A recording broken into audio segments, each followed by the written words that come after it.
It's time for Basketball Friday Night in West Virginia. For the next 3 hours, it's high school basketball from across the Mountain State. Live from Marshall University, here's your host, Ryan Epling.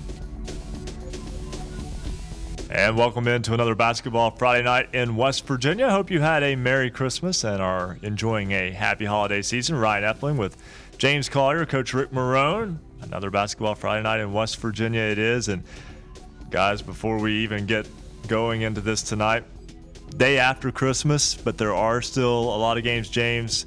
There are no breaks in high school basketball. The winter break, so to speak, is just the time to get more games in. Well, I would imagine that there were probably some hoops going on inside the gymnasiums yesterday, Rick. I know from the coach's mentality, especially if I'm going in and playing into a tournament, I'm going to have at least go in and try to get a walkthrough in, get some stuff installed, just to try to keep that rhythm going. There's so many distractions around this time of year trying to keep everything. Kids are finally out of school on that Christmas break. You take the holiday away, and the last thing you want to do, take someone off the floor for 2 to 3 days, because at that point, you can lose your physicality and especially your conditioning in just a couple of days. Well, I'll tell you what, James, this is a perfect time of year, like you said, whether you're trying to get things installed, you're trying to prepare, or maybe to tweak some things that you have realized here in the early season that you need to work on. And I tell you what, it's an evaluation period, that first part of the season, because after this break, it's really fast and furious. Sectionals are the middle to the third week of February.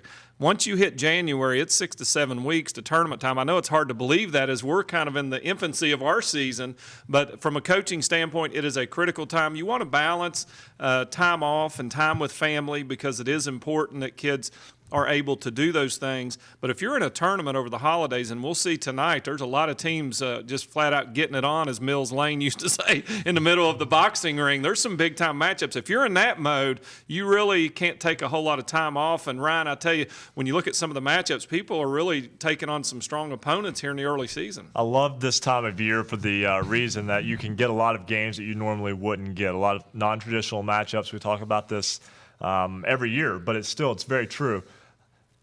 You don't necessarily play just the teams in your section or region or in your conference this time of year. You can get a tournament. You host a key player shootout with the Tulsa Lady Rebels, and you've brought teams in from the Eastern Panhandle. You've brought teams in from North Central West Virginia. Just a little over a week ago, and we talked about it last week, but a little over a week ago, you had the Big Ten Cardinal Conference Challenge. And you get games like that now. And James, sometimes those non-traditional matchups, we'll talk about some of them that took place over the course of the past week, including one big single A team taking down a very strong AAA program as well. But those matchups can kind of give you a sense of where you stand on a broader scale than just your sectional or regional. Well, and something that we talked to a lot of head coaches last week, and we asked the same question: which one do you like to do? Do you want to schedule tough early? Do you want to kind of build yourself in and move forward and go from there? And Rick, we talked to a lot of head coaches, said it really depends on the type of program you have. Do you have a young program that you're trying to build the confidence? Or do you have a senior-laden program that who cares? Let's go find the toughest competition we can find. And we remember Bo Miller, he pointed out, he said, we'd just like to walk into a gym and find somebody to play. And he said there's a lot of times that he would like to go away from conference play to find stiffer competition, because it's nothing against the conference he plays in, but the type of basketball that some of the teams in this area play, we look at it. You had 2 teams out of the MSAC playing for the state championship in Class AAA last year. That says a lot about what we have to offer in this area, especially with all the talk that you get from the Northern Panhandle. Well, and Bo Miller took his own advice. He's in Tennessee this weekend as they're into a tournament there. Yeah, they've got 4 games down there. But I like Lance Sutherland's comments last week on the program, the head coach at Hurricane boys team, and they want to play tough. Now, he's had a veteran club the last couple of years. They made a deep run in the state tournament last year. And again, like James said, I fully believe it's a lot about the team that you have coming in, and are you trying to build confidence? Are you trying to find combinations?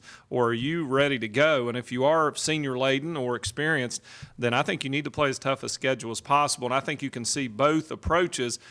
And I think it would be a mixed result. I know it was our poll question as well on how to schedule, but it's interesting to see how teams approach that. Yeah, if I've got a freshman point guard, I don't want to go out and throw him to the wolves and say, okay, just go out there and see what you can do. But at the same time, as a coach, I have to figure out where he is. What can he handle? How much can he handle? Because I need to know that going into conference play. Can this kid take care of the basketball in a heavy press? Can he take care of it in a trap? Because if not, I've got to find out what I need to do and the adjustments I have to make, especially if I need to find another point guard, give him some form of help, come up with a different style of offense that's going to fit his needs. There's so many things that you have to do, and it's really one of those things that allows you to figure out where you are. Well, I'll tell you what you see too, and you talk about feast week in football that they have a lot of the bowl games. Bowl games are in high gear right now. I tell you, this week and next week are big-time weeks. There's a big-time tournament Monday and Tuesday. I know Sissonville hosts a tournament. They have a girls and a boys component in that. When you look down our schedule tonight as we get into our scores and other things, a lot of those tournaments have been around a while, and the faces might change, but there's girls and boys tournaments that are standards, and people go there to test themselves. I saw Herbert Hoover's girls got a big win tonight in tournament play up in Parkersburg. That's a good place for them to go test, as you mentioned, going out of your area. And Ryan, you alluded to the fact that it gives you a look at different styles of play, and I think as a coach that any variety you can see before you start grinding it out in the conference, because everybody knows each other in the conference so well. It's really nice to step out of that, because if you get into the regionals and into the state level, you're going to see some different styles. Well, Coach, and run me through this as well. You've had a program that's been to the state tournament multiple times. You sometimes get to see a team one day and you play them the next game or next day with a lot riding on it, basically your entire season. You can kind of get a little practice with that, so to speak, in a tournament setting in just a 4-team tournament where you see a game played before your game on a Friday, and then you go play another team Saturday that you haven't played before. Yeah, and you can't simulate that. We were in a state tournament one year, and we had a very veteran team. It was actually, I think it was the first year we made a run. It was in '97, which is showing my age a little bit. I was about 12 when I was coaching then. He likes to show his age a lot here. We had 3 games in a 44-hour stretch, one of which was a double overtime game. So actually it was '99, but we were in that Thursday evening session, 6 o'clock. We played there. We had a double overtime game with Tucker County. We had to come back the next day at 7:45 or whatever the next slot was there, and we played Wyoming East. Won that. We got into the finals for that early afternoon game on Saturday. So in a 44-hour, and we were a full court pressing team, but we had played that way all year. We played a couple of tournaments, went to Tucker County and played in their tournament. We were more ready for that. I've had other teams it would have been hard to go in with, like you said, you have one day to prep. But we pretty much were taking care of what we were going to do. And then we made some adjustments. We had our walkthroughs, but we were more about saving legs and trying to bring something to the table. So I think that it is good opportunity to do that. We had a situation last year, just on a side note, we had a game due to the weather that we had last year. So we traveled to Herbert Hoover on a Wednesday night and played a regular season conference game. The makeup date for our game back at Tulsa was the next night. So we did an NBA turnaround, and I just tell you how kids and what can drive coaches nuts. We go to Hoover, and we get blown out. I mean, they hit 15 threes. They had one girl hit 6 in one quarter, Romine, which she's still there and still bombing away. We get run out of the gym up there. It was embarrassing, to be honest with you. 24 hours later, we come in. We have a walkthrough the next day and tried to make some adjustments. We're up 2 points with a minute to go at our gym less than 24 hours later. Now, granted, they probably came in a little overconfident, but we turned the ball over a couple times. We lost by 2 or 3 points, but it was a far cry from the day before, but it was just what you said. We had that one-day turnaround, and we had to make adjustments, and it was hopefully something would help us in the tournament. If you want to join the program, 1-855-345-4709 here on Basketball Friday Night in West Virginia. And James, before we get too far along, we know what people want. They want scores. They want scores. They want it like candy in the stocking. So, James, on this day after Christmas, bring us our first check of the basketballnight.com scoreboard. Looking for scores? Look no more. Go to basketballnight.com for all your scores around the Mountain State. We'll start first on the boys' side in Class AAA. This game at the end of the first quarter, number 2 AAA South Charleston currently leading Barberton Magics. This is in the South Charleston Christmas Invitational, 16-7. One game final in that invitational. It was number 3 Hurricane holding on over Madison Central out of Richmond, Kentucky, 74-67. Rogaszewski battled foul trouble late in that contest, but the Hurricanes hold on for the win. Greenbrier East knocks off Covington out of Virginia, 71-67. That's in the Jerry Bradley Memorial. Riverside takes down the Hillbillies out of Man in the Bob Runyon Memorial, 97-57. Moving into Class AA, It's number 8 Chapmanville leading Mount View 50-34. That's midway through the third quarter. Moving on into some games in AA. Grafton, no problem with Harmon, 102-51 in the BB&T Notre Dame tournament. One other final in Class AA. It's Philip Barber falling to number 10 out of Single A, Tucker County, 73-53. Seth Evans has 23 points in the Elkins Holiday Tournament. In Class Single A, we're just started in the second quarter in a big matchup that we're going to keep a close eye on in the Undos Tournament. It's Wheeling Central, number 1 in Single A, number 3 Magnolia, and it's 19-18. The Blue Eagles on top of the Maroon Knights.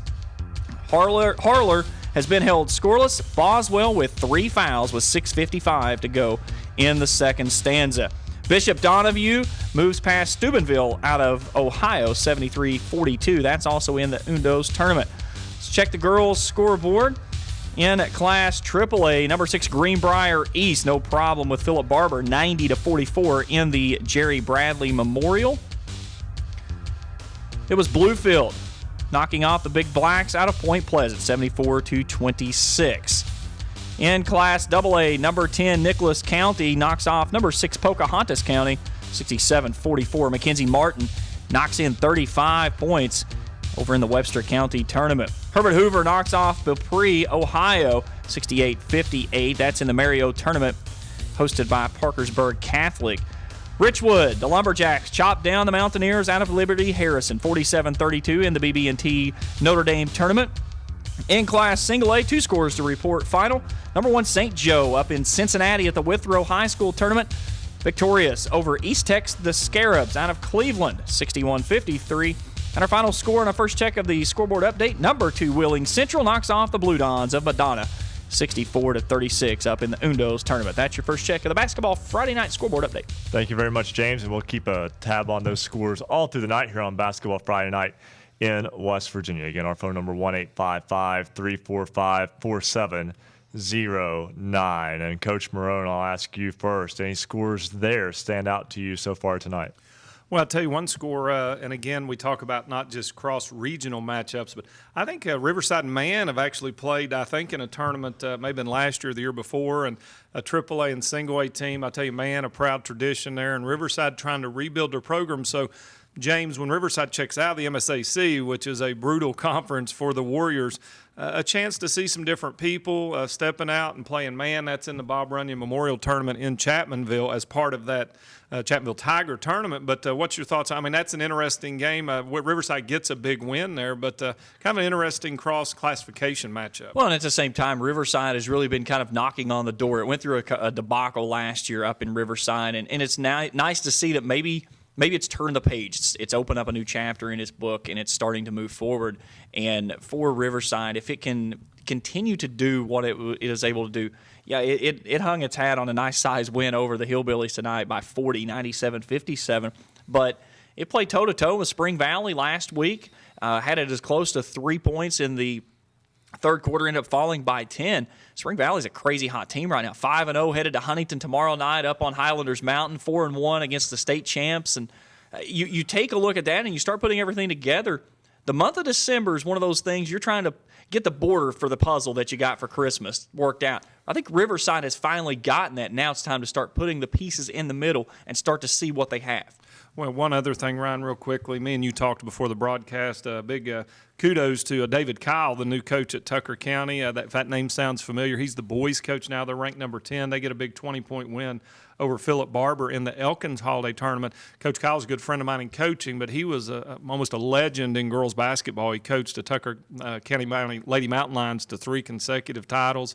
They had a period there it was almost unmatched, and he stepped aside for family and other things. He was still at Tucker County, and then when Tom Gutshaw retired after many wins, he had 400 or 500 wins, I think, in his career. David Kyle stepped back into the fray, and I haven't had a chance to talk to him since the season started, but he gets a big win. I believe they may be undefeated at this point, but he's doing a great job, so congratulations to him. They're in the Elkins tournament, and kind of interesting, Ryan, to hear that name again on the boys' side. Well, that run you were mentioning for Tucker County's girls team from 1993 through 1998, they were in the AA state championship game each year. lost to Buffalo in the now defunct Buffalo Wayne in Wayne County in 1993, lost by 1 point. Lost to Summers County. Some teams are always around, it seems like, right? Lost to Summers County by 13 in 94, but then won 3 straight state championships, 25-0 in 96, 26-0 in 97, a team that I know you saw, and hey, you got to the state championship. Beat us in the year. finals in Ryan in 99. That was the double overtime game. That was really their last hurrah. We knocked them off in the quarterfinals, but they had a tremendous run right up through 98. Yeah, and they went 24-2 and won the 98 Class AA state championship. Talk about girls and boys. Tucker County combined 9-0. Girls side of things 5-0. They've given up 33 points through 5 games. That's domination. That's very impressive. Well, right now we're going to step aside and take a break. Speaking of girls basketball in Class AA, we'll talk with Summers County head coach Wayne Ryan when we come back here on Basketball Friday Night in West Virginia on the Fast Break Sports Network. Virginia will return in 2 minutes on the Fast Break Sports Network.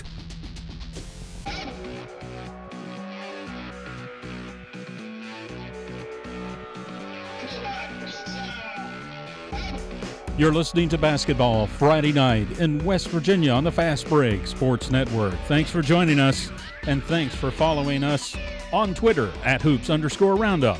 At @Hoops_Roundup. A shout out to RSN Sports 1, Angelica, Mike Anthony, Spencer Leatherman, JB, Benjamin Eschenbaugh, Ivan Fox, Herbert Hoover High School, WVOW Radio, Tucker Coach, Mike Sheaves, and CRHS Boys Basketball.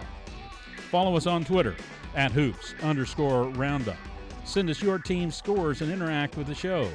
Call us toll-free, 1-855-345-4709, 855-345-4709. Send your scores by email to scores@basketballnight.com, scores@basketballnight.com. Go to basketballnight.com and find out all the ways you can send us a score tonight for your team's games. Congratulations last week to Mackenzie Barker, Clay County Panthers basketball, the Basketball Night Standout Athlete of the Week. We'd like you to nominate your athlete. Go to basketballnight.com/standout athlete. And then you can find out how to nominate someone from your team. Basketball Friday Night in West Virginia wants to recognize student athletes who excel both on and off the court. The Basketball Night Standout Athlete of the Week will be chosen by the show's host weekly based on many criteria. Check it out, basketballnight.com/standout athlete. Call us, be part of the show, 855-345-4709, basketballnight.com.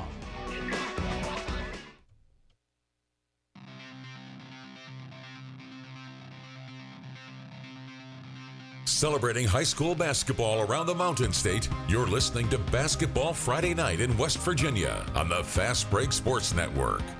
Now, back to your hosts, James Collier, Rudy Raines, Coach Rick Marone, and Ryan Epling.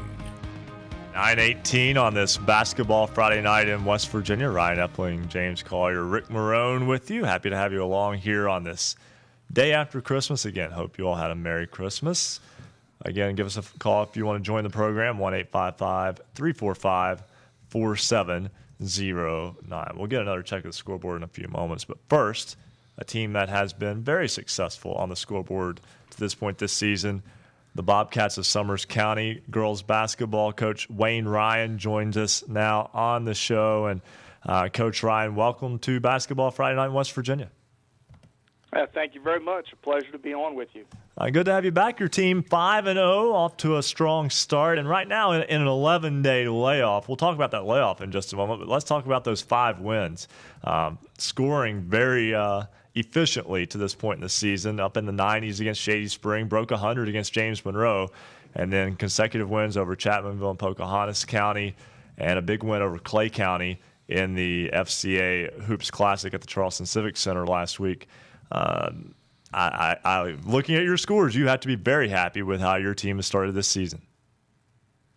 Well, I mean, we're pleased so far because we've had great balance. Obviously, we've got 2 sophomore stars in Whitney and Brittany Justice, but we've got 5 seniors with a lot of experience, and they'll score 8 to 12 points a night, and so we're more balanced than we've been able to be the last couple of years, and as Rick knows and as you guys know, early in the year your offense is impacted by your pressure, and pressure is more effective early in the season. So as the season goes along, we've been in this business long enough to know that pressure is not going to create quite as much offense as it does early in the year. But that's all worked well for us to this point, and we'll continue to move forward from there.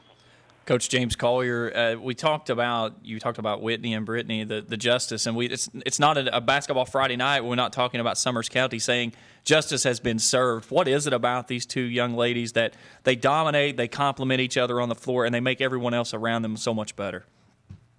Well, they do. They have great court instincts, and they love to play basketball. And if you love to play basketball, you're willing to put in the time and the effort, and they've certainly done that in their lives so far. And the greatest thing about them is they're pretty good, but they're really willing to learn. And we are very critical of them and try to identify areas we really feel they need to improve on to take us to the next level and their team to the next level and themselves personally in the future to the next level. And they really take that criticism well, and they really are willing to accept it and work on things to improve. So they're special kids. Coach, this is Coach Marone. Thanks for coming on, and happy holidays. Merry Christmas to you. And Coach, I know coming up Tuesday, we talked about this in our first show, and I could see it coming. I know you did too, but Wyoming East has really emerged this year. They're being led by some young talent, Gabby Lapardis at the point, with a very good supporting cast. I know you play them Tuesday at home. That should be a very good matchup early in the season to kind of get a gauge within your region. It will be a great matchup. Our region's loaded. There are 5 really good teams in this region. You've got Westside, Wyoming East, Bluefield, Pikeview, and us, and all 5 of those schools are really good girls basketball teams this year. But Wyoming East has got a special bunch. That's no secret. If you follow basketball, you've known this was coming for them. And, they're going to have a run for 3 or 4 years of tremendous talent. So it will be interesting Tuesday to see where we stand and for that matchup within our section. And I think that's going to be a great basketball game. Well, Coach, you mentioned the strength of that region. The last 9 years, a team from that region has played in the AA state championship game. And I just want to go back. Your program has been obviously highly successful for an extended period of time, but I think something most people will be familiar with is the streak, the 105-game winning streak, the 5 consecutive state championships from 2007 through 2011, and haven't been back to the title game since. I know it's early in the season. Is this perhaps your best team since that 2011 squad? Well, I think so because, like I say, we have more balance and more kids that can score the basketball. So probably it is, but there are also no illusions of grandeur here. This region itself is tough. It will be hard to get out for any of those 5 teams, and they're all very good. But whoever does come out obviously is going to be a contender. We hope to be one of those 2 teams that do that. And we're very proud of what our program's accomplished over the last 25 years, not just during the win streak or during the 5 consecutive. But we think we've stayed in the mix for a long time, and I know how hard that is to do. And that's probably what we're proudest of the most in our program is that we've been able to do that. But we're going to have a good basketball team this year. But like I say, the battle down here will be real. Tell you what, Coach, one final question for me. You talked about just how tough it is, and you see those teams that are in your section and region a couple times during the year, and you get that familiarity, and I know from a coaching standpoint that has pros and cons, but the battles you go through during the year and through that sectional and regional, would you feel that prepares you to be battle tested if you are able to get to Charleston? Well, I don't think there's any doubt about that because when you go through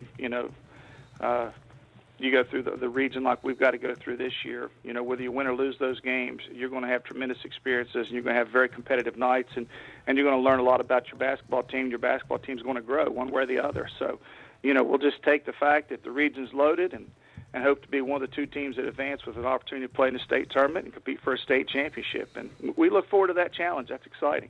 Coach, let's talk about that region a little bit. West Side has Hope Lester back from a state championship team. They've played in the finals the last 3 years and won 2 of them.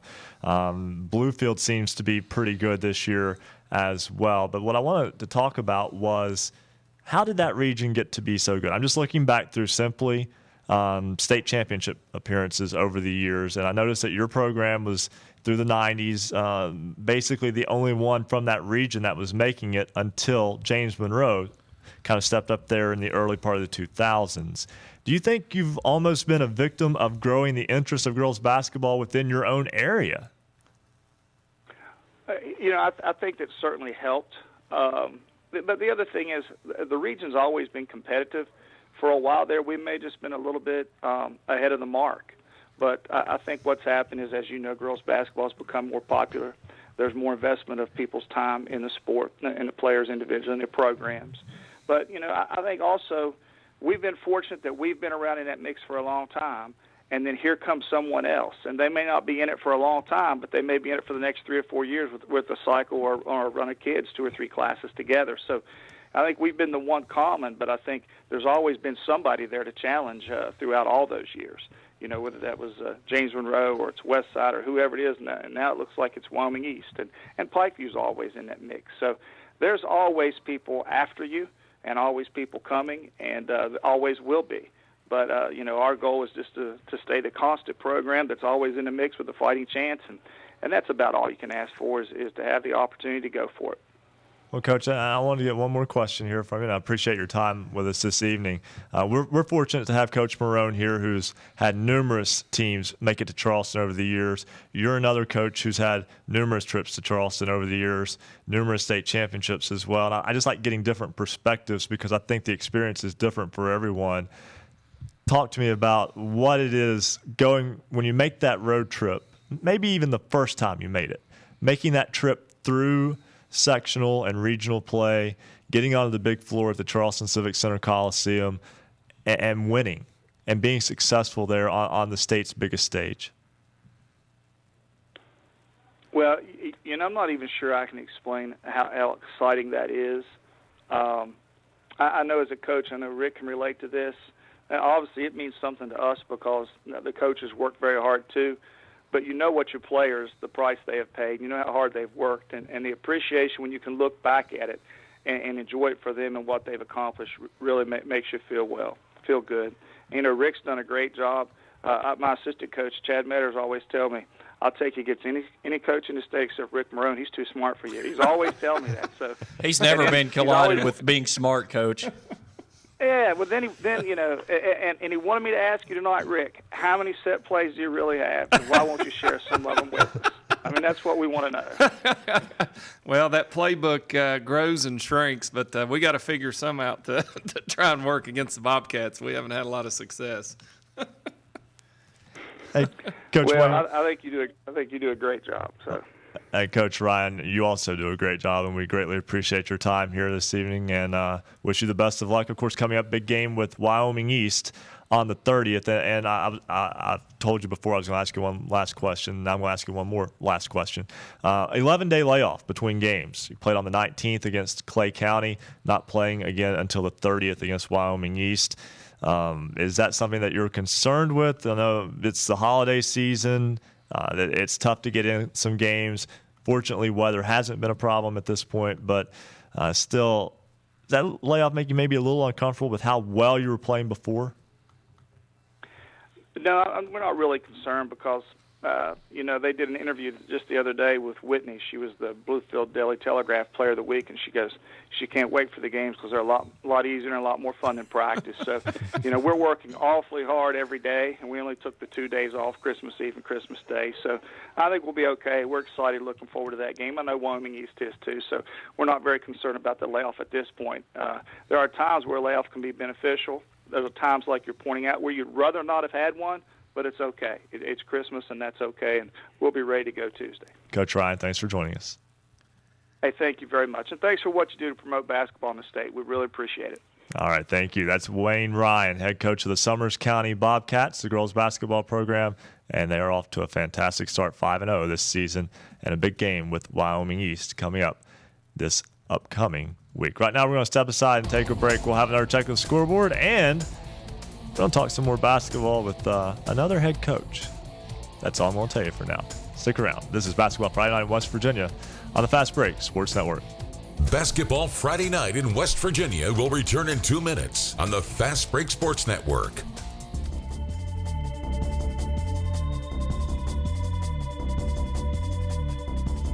If you love basketball, then there's only one place to be. It's Basketball Friday Night in West Virginia. A shout out to the people following us on Twitter, and thanks for sending us tweets tonight. Brian Grossman, CRHS Boys Basketball, Wheeling Park GBB, Seth Stakins, Spencer Leatherman, Ivan Fox, Herbert Hoover High School. We appreciate hearing from you. Once again, follow us at Hoops_Roundup, at Hoops_Roundup on Twitter. Call us toll free, 1-855-345-4709, 855-345-4709.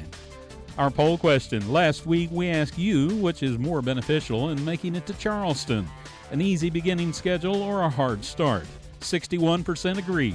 It's better to have an easy beginning of schedule with a tough finish. This week's new poll question. Are the new public address announcer rules from the WVSSAC good or bad?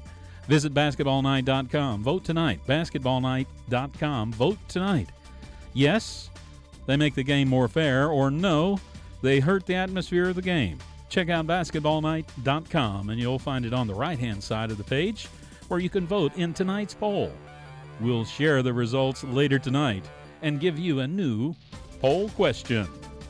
We want you to become part of the show. Go to our webpage, basketballnight.com. You can call, tweet, text, or join us on the phone and share your team's game. Call toll-free 1-855-345-4709, 855-345-4709. Basketball Friday Night in West Virginia.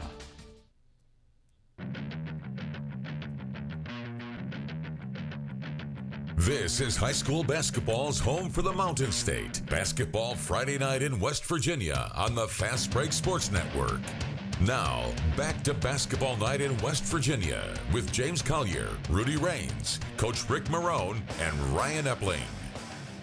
9:32 on this Basketball Friday Night in West Virginia. Ryan Epling, Rick Marone, and James Collier with you. Again, if you want to join us on the program, 1-855-345-4709. We're going to talk with George Washington girls coach Jamie Lemaster in just a moment. But first, it's time for another check of the scoreboard, and this time we'll give it to Coach Marone.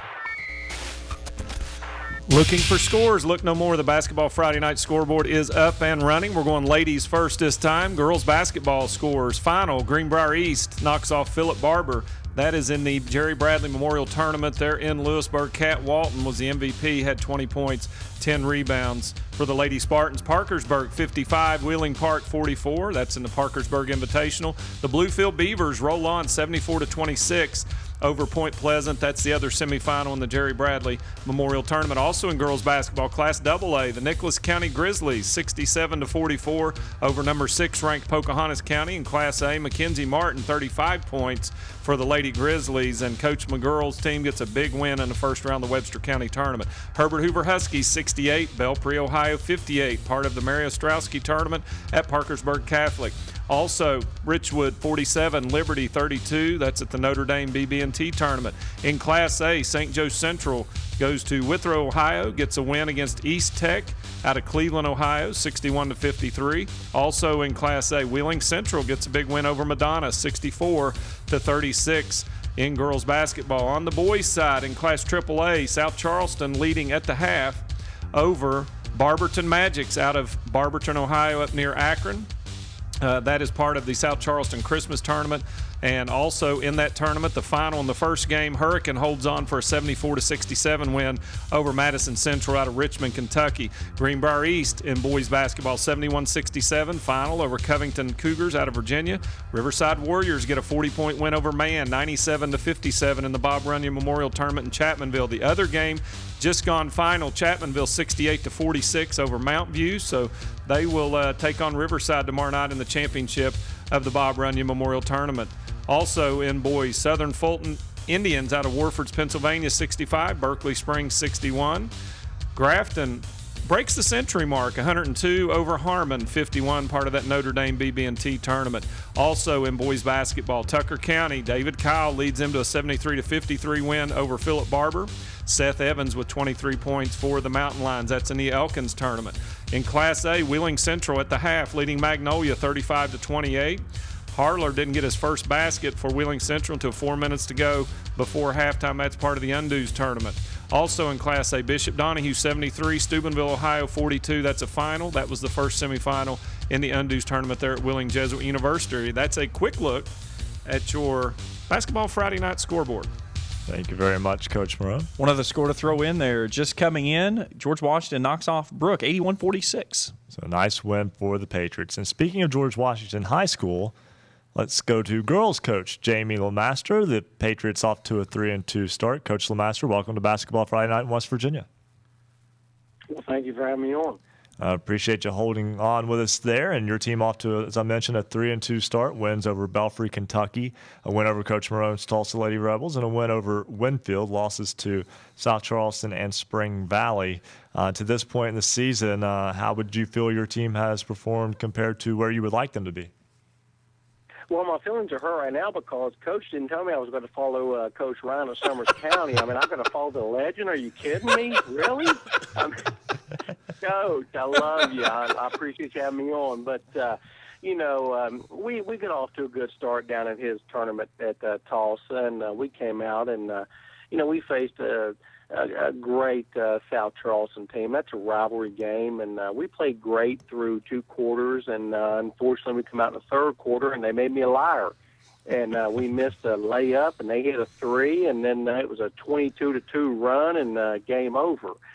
And then we saw a great Spring Valley team that Bo Miller coaches, and, man, they shoot that 3 ball well. Now, I'm going to tell you, they shoot that 3 ball great. And but overall, I'm happy. I'm glad to play those games early and figure out what we need to work on and try to get better for the rest of the season. Coach James Collier, two of the games that you played back-to-back, you had Spring Valley, and then after that, before that you had Winfield. Then coming on the backside of that, you opened with Ripley, then you've got a back-to-back shot with Cabell Midland and Huntington. How do you put together your schedule? Do you go with trying to get as stiff as competition as you can get? And that's one of the questions that we've been kind of talking about throughout the program. Do you like to get that stiff schedule early and get ready for conference play, or do you like to try to space things out as you go along? I've done it both ways. I've went heavy early on a schedule, and I've went the other way. But I think with the team I have right now, given this year, we opened up and we returned a lot of veteran players, but we don't have that key player. We have a lot of role players. So given the team I have, what I'm looking at is, trying to get these kids in game situations and accepting their roles, maybe understanding their roles. So for this team right now, we got to get them on the floor and let them make mistakes and let them do what they think they can do and sometimes not do so well. But then we get on film, we talk to them, we teach them, and for this team, I like going light with this team. I don't want to play the Park South right off. I don't want to play the Morgantown right off. The Huntington's right off. It's just not good for us right now. So we're just trying to kind of balance and then get into conference play and then go forward from there. Well, Coach, your ball club hasn't been in action now in about a week and won't be in action for almost another 2 weeks. Concerned about the long layoff? No, actually, it's good for us because, the long layoff, with sometimes in high school girls basketball, when you get over the break, a lot of times people travel, families, kids take vacations over the break. You come in and you may try to schedule and play games, and kids have things they're doing and, family obligations. And it's just been good for us over the break that we can, we've had, 5 games now? We can take time and look at those films and look and see what's going on. And what we need to get better. And, today we came into the gym, and what we did was we didn't go heavy team. We went more individual, skill development, and, hey, not getting your shot off right, keep your elbow in, follow through. Just kind of working with the kids on those basic things is what we try to do. Coach Marone here. First of all, thanks for coming on the show, and thanks for coming and winning our tournament, too. I'm being a little facetious there. But you do a great job, Coach. You've been one of the standards, I think. You've been to the state tournament several times. And, just to be honest, I mean, you do probably more with what you have, and you fit pieces together probably better than anybody else. And as I look down your schedule, Coach, you mentioned maybe a little, not light, but, I mean, your schedule really gets pretty heavy in the middle to the end section. When you look at the Big Atlantic Classic, you got a game with Bridgeport in there, Huntington, Midland, and then you've got Paul Blazer on there. You don't dodge anybody.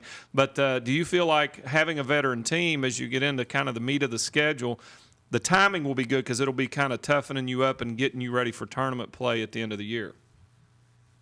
Well, with these kids, sometimes early, I'll be honest with you, you have to bring these kids in sometimes, and maybe there has to be some hurt feelings. You bring these kids in that think they're maybe a little better than what they are, and you've got to put them on the floor because you know as well as I do, when you get on the practice court, there's no way you can emulate some of the speed and challenges you'll see. And you bring those kids in and you go and play, and all of a sudden, well, I can't make that pass, or I shouldn't hit that shot, or I shouldn't do those type of things. And, it's good to get them in and do these type of things. And then you can kind of pull those kids back over the break and speak to them and talk to them and show them what you're talking about. And, of course, coaches, a lot of they think I'm a liar. I'm negative with them, but, I hear you laughing, but, it's just that type of thing. But you have to show them, and you've got, it's a long season. The great thing about basketball is it's not like football. And, in football, as well as you, it's not like you're facing a season where all of a sudden you've got 2 or 3 losses. You may not make the playoffs. You may not make it. But in basketball, the good thing is we get better over the season because everybody makes, sectional play coming in. So we're just trying to get better over the course of the season and get these kids to accept their roles and what they can do for this ball club to help us get better. Well, Coach LeMaster, your team 3-2, and we'll be back in action on January 7th at home against Ripley. Thanks for joining us here on Basketball Friday Night in West Virginia, and look forward to hearing from you again throughout the season. Appreciate you guys having me on. Thank you very much. All right, that's George Washington girls basketball coach Jamie LeMaster. Let's stay right on things. Let's go right back to the phones to David Retton. He's the head coach of the Fairmont Senior Polar Bears. And Fairmont Senior, an impressive yet very young basketball team so far this season. And Coach, first off, welcome to Basketball Friday Night in West Virginia. Thank you for having me. I appreciate you staying with us on hold. You're now 6 games into this season and coming off of a very nice stretch, too. I mean, you open the season. Your team's been one that we've talked about quite a bit on this program. Open the season with a big win over Washington, then followed that up with another big win over University, scoring over 80 in both of those games, put another 80 on Lewis County. But here recently, a nice win over a very good Chapmanville Regional Ball Club in the Big Ten Cardinal Conference shootout at West Virginia State last Saturday, and a win over Robert C. Byrd, a 1-point win over the Flying Eagles, who went undefeated last year. Your ball club 6-0. That's a good start for that young Polar Bear team. We're really pleased with the start of our season. Our guys are just they're working extremely hard in practice, and that's where we're seeing our improvement from day one to we just finished practice tonight about 8:15, and we're seeing improvement and progress in practice, and that's where we want to get our work done. Coach Retton, James Collier, thanks for joining us this evening. Coming in, as we've talked about your youth of your team, this is a team that had really yet to be pushed up until that Robert C. Byrd game, and then it stands up toe-to-toe and comes away with a 1-point win. What do you take away from your team now 6 games in to see that it can win big, but it can also find a way to pull out those close nail-biters as well? Well, we've had different things in each game where, maybe we'll have a really good first half and a slow start of the third quarter. Maybe we'll have a slow beginning of a game and, have to pick it up in the second quarter and continue in the second half. And we've, learned to play with leads. We learned to play from behind. So, our first 6 games have given us a little bit of everything, which has helped with, I think, the confidence factor with our team. Before I want to go back to last season, we lost 8 out of 11 kids. We lost all 5 starters. So last year was basically a new team for us, and all of those guys are back. Plus, we've added 2 or 3 guys to our team. So, we have a lot of experience, and yet we have some guys that are young, and we're rotating about 12 guys playing, and each one of those guys have been instrumental in our wins so far. I got a chance to see the Fairmont senior football team earlier this year, and how young that group was, and also how good that group was athletically. Is that just a really good run of athletes that are in about a 2 to 3 class span there?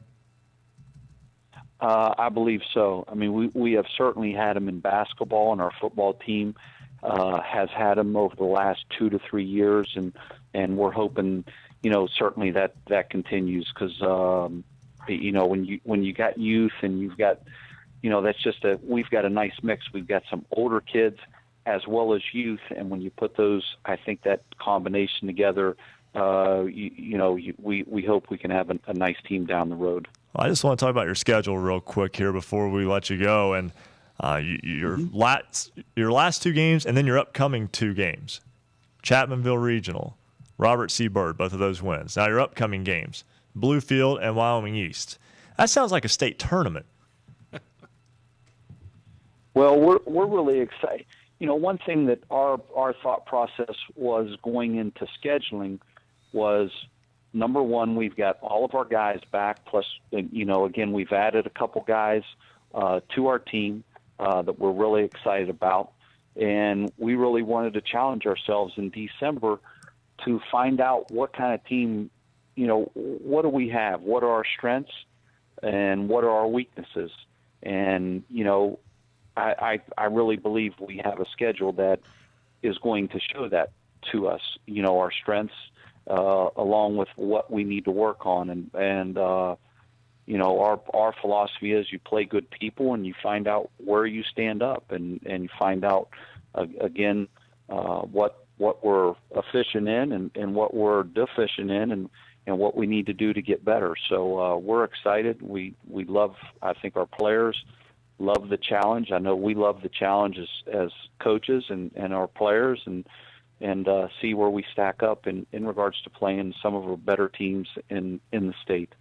Well, the Polar Bears and certainly teams, teams that we respect, and programs we have a lot of respect for, and our kids look forward to that, and our kids want to play against good people.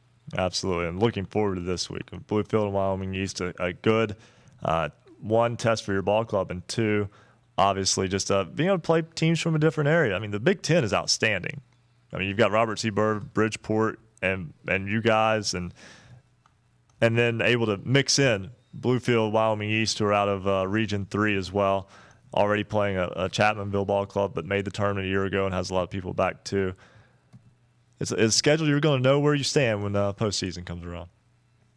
Absolutely, and one thing that we've looked at, over the last 15 to 20 to 30 years, where do your championships, where do they go through, who do they go through? And certainly the South has been just a hotbed of basketball in our state. And you look at the success that has been in our state, particularly with state championships, and we felt it was important for our scheduling to go to these areas and play the Wyoming East, the West Sides, the Bluefields, and get down in the southern part of the state and play these teams and make our program better and make our kids better.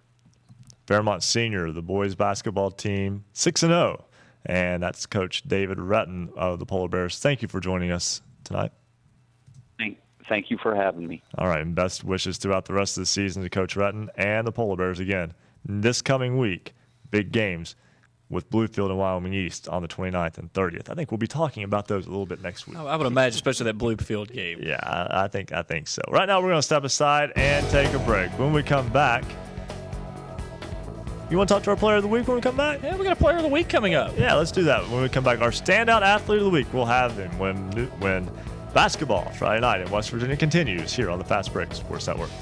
Basketball Friday Night in West Virginia will return in 2 minutes on the Fast Break Sports Network.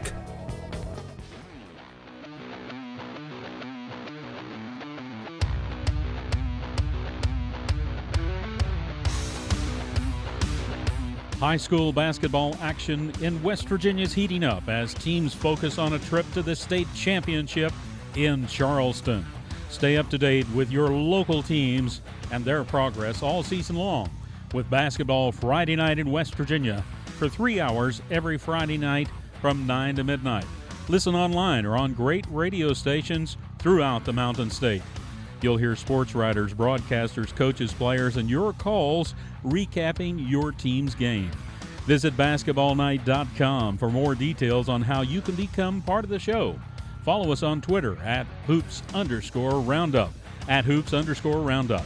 Basketball Friday Night in West Virginia, your one-stop shop for all things in West Virginia high school basketball. Tonight, we thank all of the people sending us scores and all of our affiliates. Thank you for becoming part of Basketball Friday Night in West Virginia. We want you to go over to our webpage, basketballnight.com, and check out schedules and scores. We have a new feature. It's the Daily Hoops Roundup, part of basketballnight.com. Every day, we recap the day's scores on all teams in West Virginia, and we want you to become part of the reporting crew. Or you can just follow us on Twitter at @hoops_roundup, @hoops_roundup. Get your scores anytime by visiting basketballnight.com/scoreboard, or just go to our landing page and select Scoreboard. Become part of the team and report your team's games. basketballnight.com. You're listening to Basketball Friday Night in West Virginia.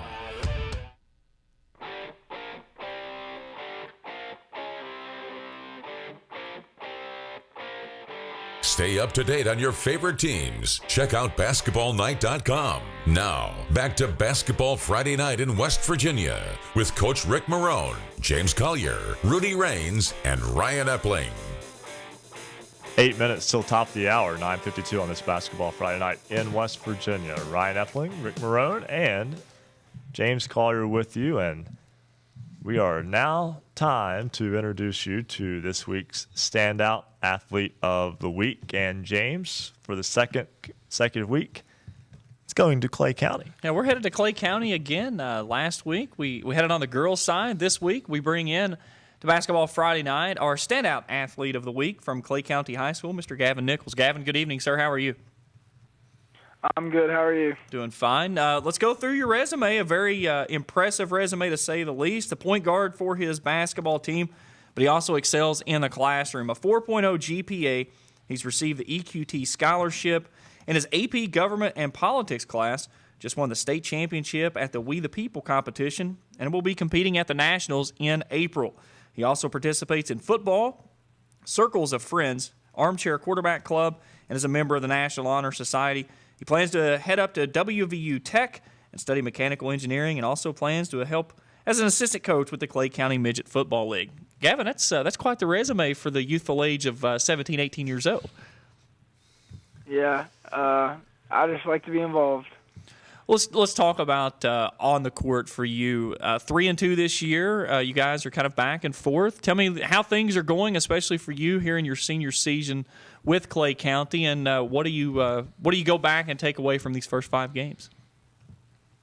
In conference in the OKC, we're 3-0, and in our section we're 0-1 with Austin Nicholas, and then we just picked up Fayetteville this season, and we lost to them as well. But our goal is to make it to Night of Champions, the LKC championship game, and we're right on path to that. We just gotta start playing a little bit more defense when we play these out-of-conference teams. But right now we're not where we want to be, but it's better than we could be right now. So going forward now, you talked about you're hoping to make it to Night of Champions. What do you take away from these first 5 games that gets you the opportunity to kind of move forward and hopefully achieve that goal? Well, we know we got to win all of our LKC games, especially the ones at home because those are the biggest ones. And we got to just play defense. We got to shoot the ball well, and we got to take care of the ball. When we lost these games, we've had a lot of turnovers, and when we take care of the ball, we've won. So we take care of the ball. As of right now, we're winning, so we need to keep doing that. Gavin, we talked about everything you're doing on the court. Let's talk about some of your things off the court. An excellent student, a 4.0 GPA. Tell me a little bit about this AP Government's Politics class that you just won the state and you're headed to the Nationals coming up in April. It's AP Government Politics class. I guess a lot of people have them, but our teacher has a We the People program, and there's not a lot of schools in the state that have it. Like we're in District 2, Congressional District, and we had to go and we faced off against Hoover and George Washington, and we beat them there. And it's divided into 6 units, and you go up and you have a written response that they ask the question. You know what the question is already, and you deliver that answer, and then they just ask you random on-the-spot questions, and you got to use the Constitution and everything the Founding Fathers used, and you got to answer these questions. And we won districts, then we went to states, and it was us and Shady Spring, and we beat them. So now we get to go to Nationals in April, D.C., and hopefully win something there as well. So Gavin, this is right up, and when I was going over your resume there for the nomination for Standout Athlete, and I first thought, well, here's the future governor of West Virginia. And then I got to where you're going to major in mechanical engineering. I went, nope, he's going to make more than the future governor of West Virginia. Just tell me about the future plan as it stands right now. I definitely want to go to college and graduate and get my degree. I've always been interested in politics, so maybe when I get a little bit older, I might look into politics. But as of right now, I'll just settle for getting my degree and getting a good job. There you go, one step at a time. That's it. I mean, that's a good thing. It's kind of what you'd expect from a point guard, that you it's one step at a time. Gavin, one final question. You take all of your experiences that you've had throughout your high school career. What's something that you want to have here in your final season of basketball that you can take with you as you head off to college? Well, I want to know that when I graduate, I'll still be able to go and hang out and talk to all my teammates afterwards, which Clay County is a small community, so I'm pretty sure that's going to happen. But me and there's only 3 seniors this year, and we played together for a while, and we were all talking, and we were all saying how we've never cut a net down. And we all said how if we go to Night of Champions, we better make sure we're going to win so we can cut a net down. And that's something that I'll be carrying with me for a long time, holding it up loud and proud. And that's just our goal, and it's been our goal since last year after we lost. The seniors just told us to do better, and so this summer we came in. A few of us, we got bigger, faster, stronger in the off season, hit the weights, and it's paying off. 3-2, it's not good, but it has paid off a little bit, and we can see a difference. And we want to have a winning season for once. It doesn't happen too often in boys for Clay, but I want to have a winning season, but I want to cut that net down at the end of the year. Well, Gavin, you obviously very deserving of the nomination, and we wish you a big congratulations from everybody here at Basketball Friday Night for this week's Standout Athlete of the Week, and best of luck on your senior season. All right, thanks for picking me, and thanks for having me. All right, that's Gavin Nichols of Clay County. They will take on Sherman tomorrow in boys basketball at home. Right now, we will step aside and take a break. When we come back, we'll have another check of the Basketball Friday Night scoreboard, and we're going to head to the Eastern Panhandle. We'll do that when we come back here on Basketball Friday Night in West Virginia on the Fast Break Sports Network. Basketball Friday Night in West Virginia will return in 2 minutes on the Fast Break Sports Network.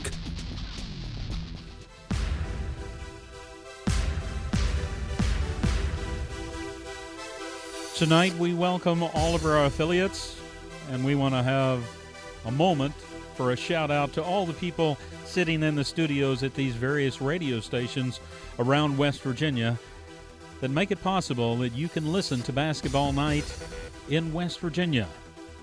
Big thanks to WHFI in Linside, 106.7 FM, official voice of the James Monroe Mavericks. And also our friends at WVOW in Logan, 101.9 FM and 1290 AM, voice of the Logan Wildcats, Chapmanville Tigers, and the Man Hillbillies. WFGH Fort Gay, 90.7 FM, official voice of the Tulsa Rebels, Spring Valley Timberwolves, and the Wayne Pioneers. And thank you, Hazel Dameron, for running the board there tonight. WQAZ-LP Edmond, Fayetteville, 98.5 FM and 101.5 FM in Beckley, voice of the Fayetteville Pirates, Oak Hill Red Devils, Valley Fayette Greyhounds, Meadowbridge Wildcats, and the Midland Trail Patriots. Merry Christmas and Happy New Year to Shearing Tom Siner. And thanks for running Basketball Friday Night in West Virginia on your radio station, WQAZ-LP, WYAP-LP in Clay, 101.7 FM, official voice of the Clay County Panthers. Thanks to T.G. Griffith and Andrew. We appreciate you carrying Basketball Friday Night in West Virginia. Marshall University and 88.1 FM, WMUL Huntington, voice of the Thundering Herd. Go to basketballnight.com. You can listen online or you can watch our online high-definition video stream. If you're on Comcast, we're on Channel 25. Armstrong Cable, Digital Channel 204.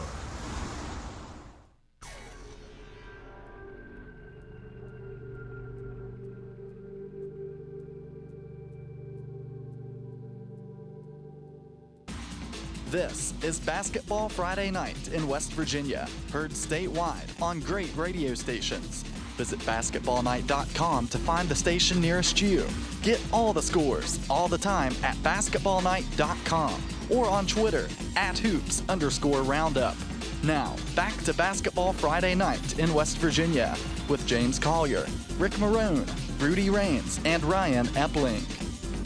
1 hour in the books, 2 to go here on Basketball Friday Night in West Virginia. Ryan Epling, James Collier, Rick Marone with you on this unseasonably warm Basketball Friday Night in West Virginia. That's an understatement. We hit 50 degrees today. It actually even feels warm in this building. That may be because I'm blanketed in like 3 layers of clothing, but either way, it's, as you said, unseasonably warm. Doesn't feel like the Christmas time, but I know, Rick, you and I were talking a little bit before the show. We may be getting some of Old Man Winter headed our way next week. Old Man Winter is in the bullpen, getting his arm loose, and I think he'll make his appearance next week, and he's ready for a lengthy stay. So he's not just a closer.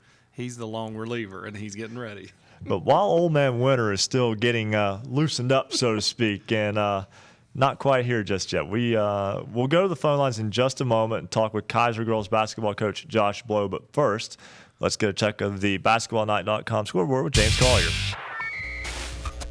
Looking for scores? Look no more. Go to basketballnight.com for all of your scores from around the Mountain State. This game just going final. Out of Class AAA on the boys' side. Number 2 South Charleston hammers the Barberton Magics 74-42. Brandon Napper had 19 at the half. That's up in the South Charleston Christmas Invitational. All of these scores are finals. Number 3 Hurricane knocks off Madison Central out of Richmond, Kentucky, 74-67. That also in the South Charleston Invitational. George Washington eases by the Brook Bruins, 81-46.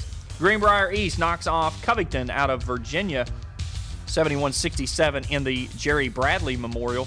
It was Riverside over Man, 97-57 in the Bob Runyon Memorial Tournament in Chapmanville. In Class AA, number 8 Chapmanville gets a nice win over Mount View, 68-46 in the Bob Runyon Memorial Tournament.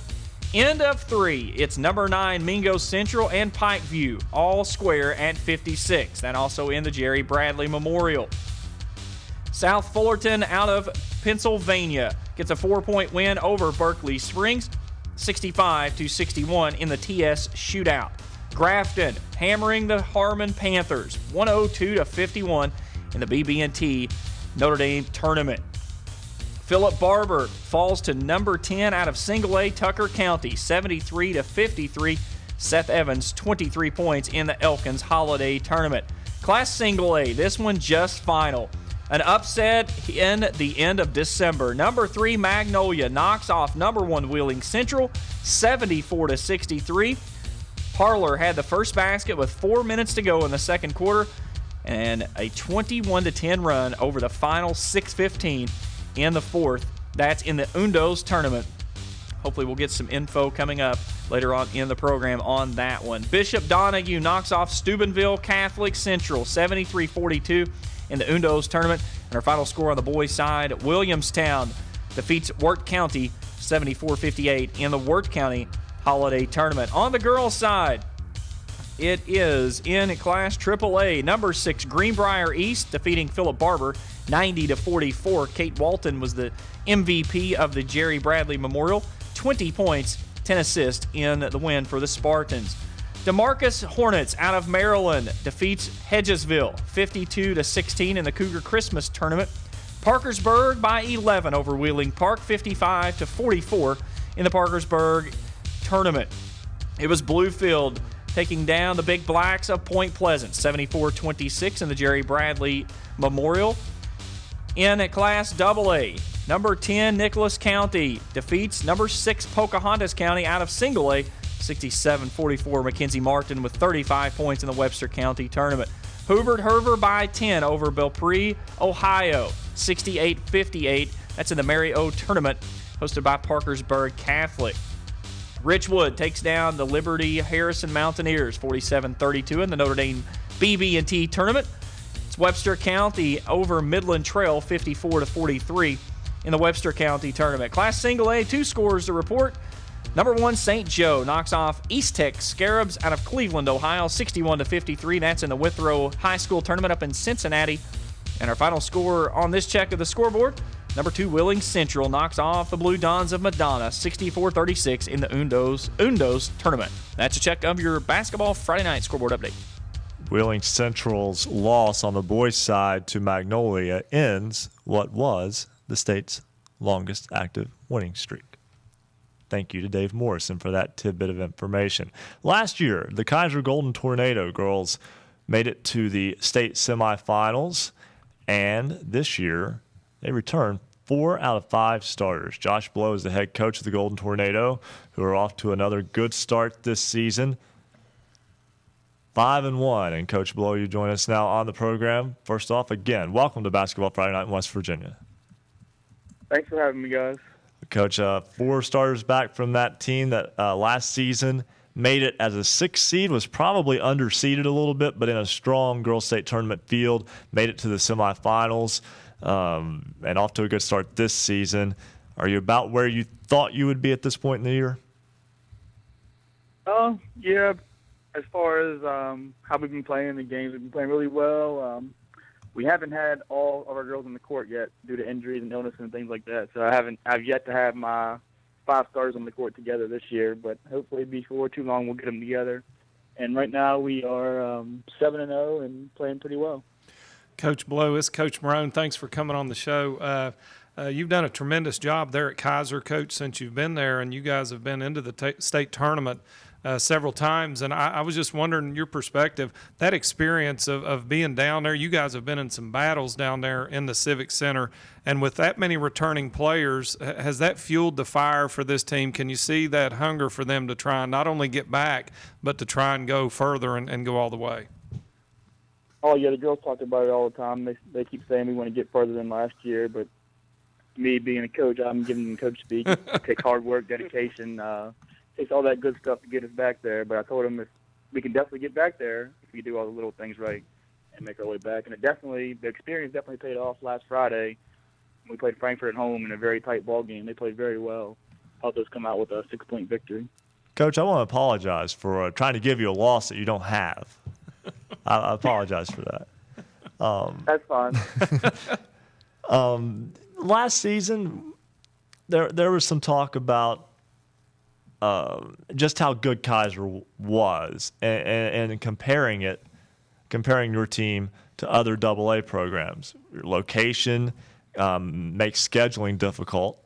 Have to play a lot of Maryland schools because they're the schools that are near you. I mean, those are the schools you can get to. You make a couple of trips into North Central West Virginia with Lincoln and Grafton. Actually, they come to you, it looks like. But still, you have those types of teams on the schedule this year. But I know that there was some talk a year ago of trying to join, at least kind of play more West Virginia schools to be able to gauge your program and perhaps get a better seed in Charleston.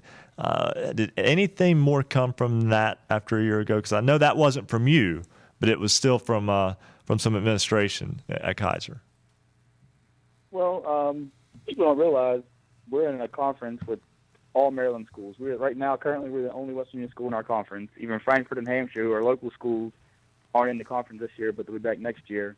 So we're tied into 14 conference games with Maryland schools. And then we play our 3 sectional opponents, which gets us to 20 games. So technically I have 2 games to work with where I can schedule kind of whoever I want. So that's all we had to work with. So this year will be the last year we have, and the bylaws, we got to play everybody twice in our Maryland conference. Next year we go to playing everybody once. So it's going to open up a lot of room in our schedule here coming up in the next couple of years to travel to the middle of the state and teams to come to us also from the middle of the state. So we're looking forward to that. But it is sad to see some of the Maryland schools go, but we will get them at least once on the schedule, which is great. How do you balance between, and these are, I know these are difficult questions. Geography in West Virginia is tricky. I've been to Kaiser. It's a difficult place to get to for most of West Virginia, but it's also difficult to get out of Kaiser too, to get to a lot of the other places. Let's be fair there. But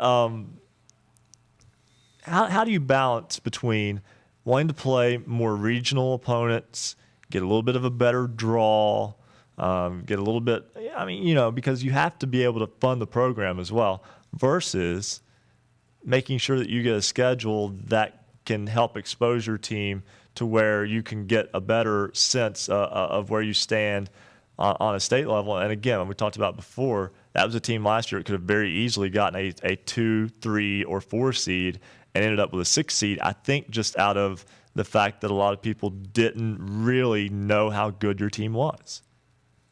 Right, and I know people might say, well, the schedule probably wasn't that good, but these teams in Maryland are pretty tough. A lot of people don't know about the Southern Garrets, the Alleghenies, and Fort Hills and teams like that. People don't know about them, but they're really, really good teams, especially Southern. They ended up winning the state title last year, and we split with them last year. So, we're not playing the sisters of the poor down here. Teams are pretty good in Maryland. So it's tough. It's tough on us. But like I said, I only have right now 2 games to work with. And this year I think we did a really good job of picking up 2 solid teams in Lincoln and Grafton. 2 years ago we went down and played in the Capital Classic and played against, I believe, Tulsa and can't remember the other team, Charleston Catholic or Pikeview. We played pretty good teams in the past couple of years, but like I said, it's only been 2 games to work with. Everything else has been conference or sectional opponents. Well, I'll tell you, so Coach. We're really, really looking forward to. No, you're fine, Coach. I was going to say I can vouch for the program you've got, and you've built a tremendous program there. And I hope that programs like this one and the exposure that people get to where they can learn more about the programs around the state, I think that it will hopefully help people to really value those that do have quality programs like yourself, so that when you do get to state tournaments and things of that nature, people have more knowledge, and hopefully that this can help with that. But I know we did play you all a couple of years in Charleston and in the Capital Classic, and I wondered about your thoughts about that. Ryan had alluded to that. I know we're in the same boat you are. If you drew lines from the northern and southern end of the state. We'd probably be at one end down on the Kentucky border, and you're at the other. But it's really fun for us to be able to try and do some neutral site games. We play Clay County at a neutral site. We've played Nicholas and some of those teams. But what are your thoughts on that? Because like he said, you've got to be able to fund your program, but you also want to expose them to good competition. So that's something we've pursued because we're in the same boat you are on the opposite end of the state, and we're locked into 14 conference games too and sectionals. So I'm with you because we're really in the same boat. But how do you feel about those neutral site games where you kind of meet in the middle? Oh, I love them. I don't think Charleston's the middle for us, but I'll be more than happy to go to Charleston at any time. Yeah. Charleston, Morgantown, anywhere neutral site type games, we'll be more than willing to go. Especially, like I said, coming years we'll be willing to play a lot of teams. Well, Coach, we've had so many. Well, Coach, certainly appreciate you joining us, and we want to try to make you a regular part of this program because like you said, you're playing good teams. I just don't think that a lot of people can gauge them, and we want to help try to bridge that. So hopefully we can at least help get the lead to more exposure to the game, lead to more exposure to the teams, and perhaps we can see if that doesn't play out to more accurate seeding in Charleston if you're fortunate enough to get there, because I think you'll be the first one to say this too. As good of a team as you've got, there's no guarantee come March. Oh yeah, I've seen that a lot of times in the past. Coach Blow, again, great start and 7-0, and wish you the best of luck moving forward. Thank you. All right, that's Coach Josh Blow of the Kaiser Golden Tornado girls. Again, 7-0 on the season. And Kaiser coming off a big win over Frankfort, and then they will be in action coming up on the 29th at home against Lincoln. Right now, we'll step aside and take a break. If you are listening or watching, if you're on basketballnight.com, Basketball Friday Night in West Virginia here on the Fast Break Sports Network. Basketball Friday Night in West Virginia will return in 2 minutes on the Fast Break Sports Network.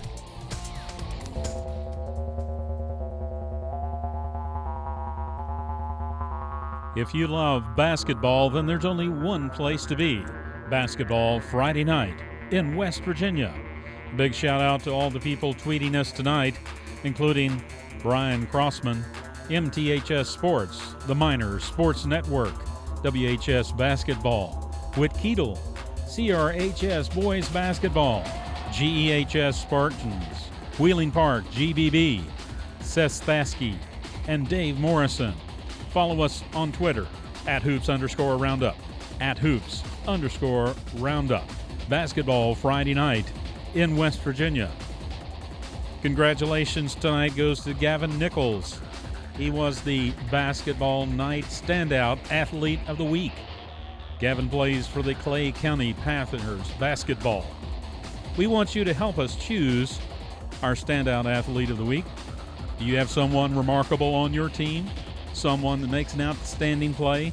Nominate your team's athletes for Basketball Friday Night's Outstanding Athlete of the Week. Each week, we take your nominations and pour over them to select the Basketball Friday Night Standout Athlete of the Week. Send your nominations to scores@basketballnight.com or go to basketballnight.com/standout athlete, and there's a form you can fill out on our website. We want you to nominate someone from your team. Tell us all about it, what they've done, who they are, things they've done in the community, so we can host them here on the show. Basketball Friday Night in West Virginia. All things basketball. Follow us @hoops_roundup, @hoops_roundup. Call us toll free 855-345-4709.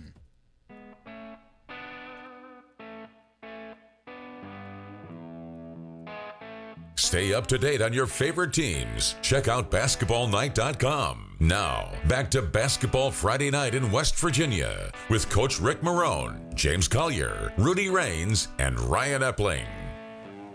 It is 10:18 on this Basketball Friday Night in West Virginia. Ryan Epling, Rick Marone, James Collier with you here as we get through the first day after Christmas. Coach, while we have a few moments, did you have a good Christmas? Had a great Christmas. No snow, but I always love snow. But family time and lots of goodies, lots of good food, and getting to do basketball tonight, day after Christmas.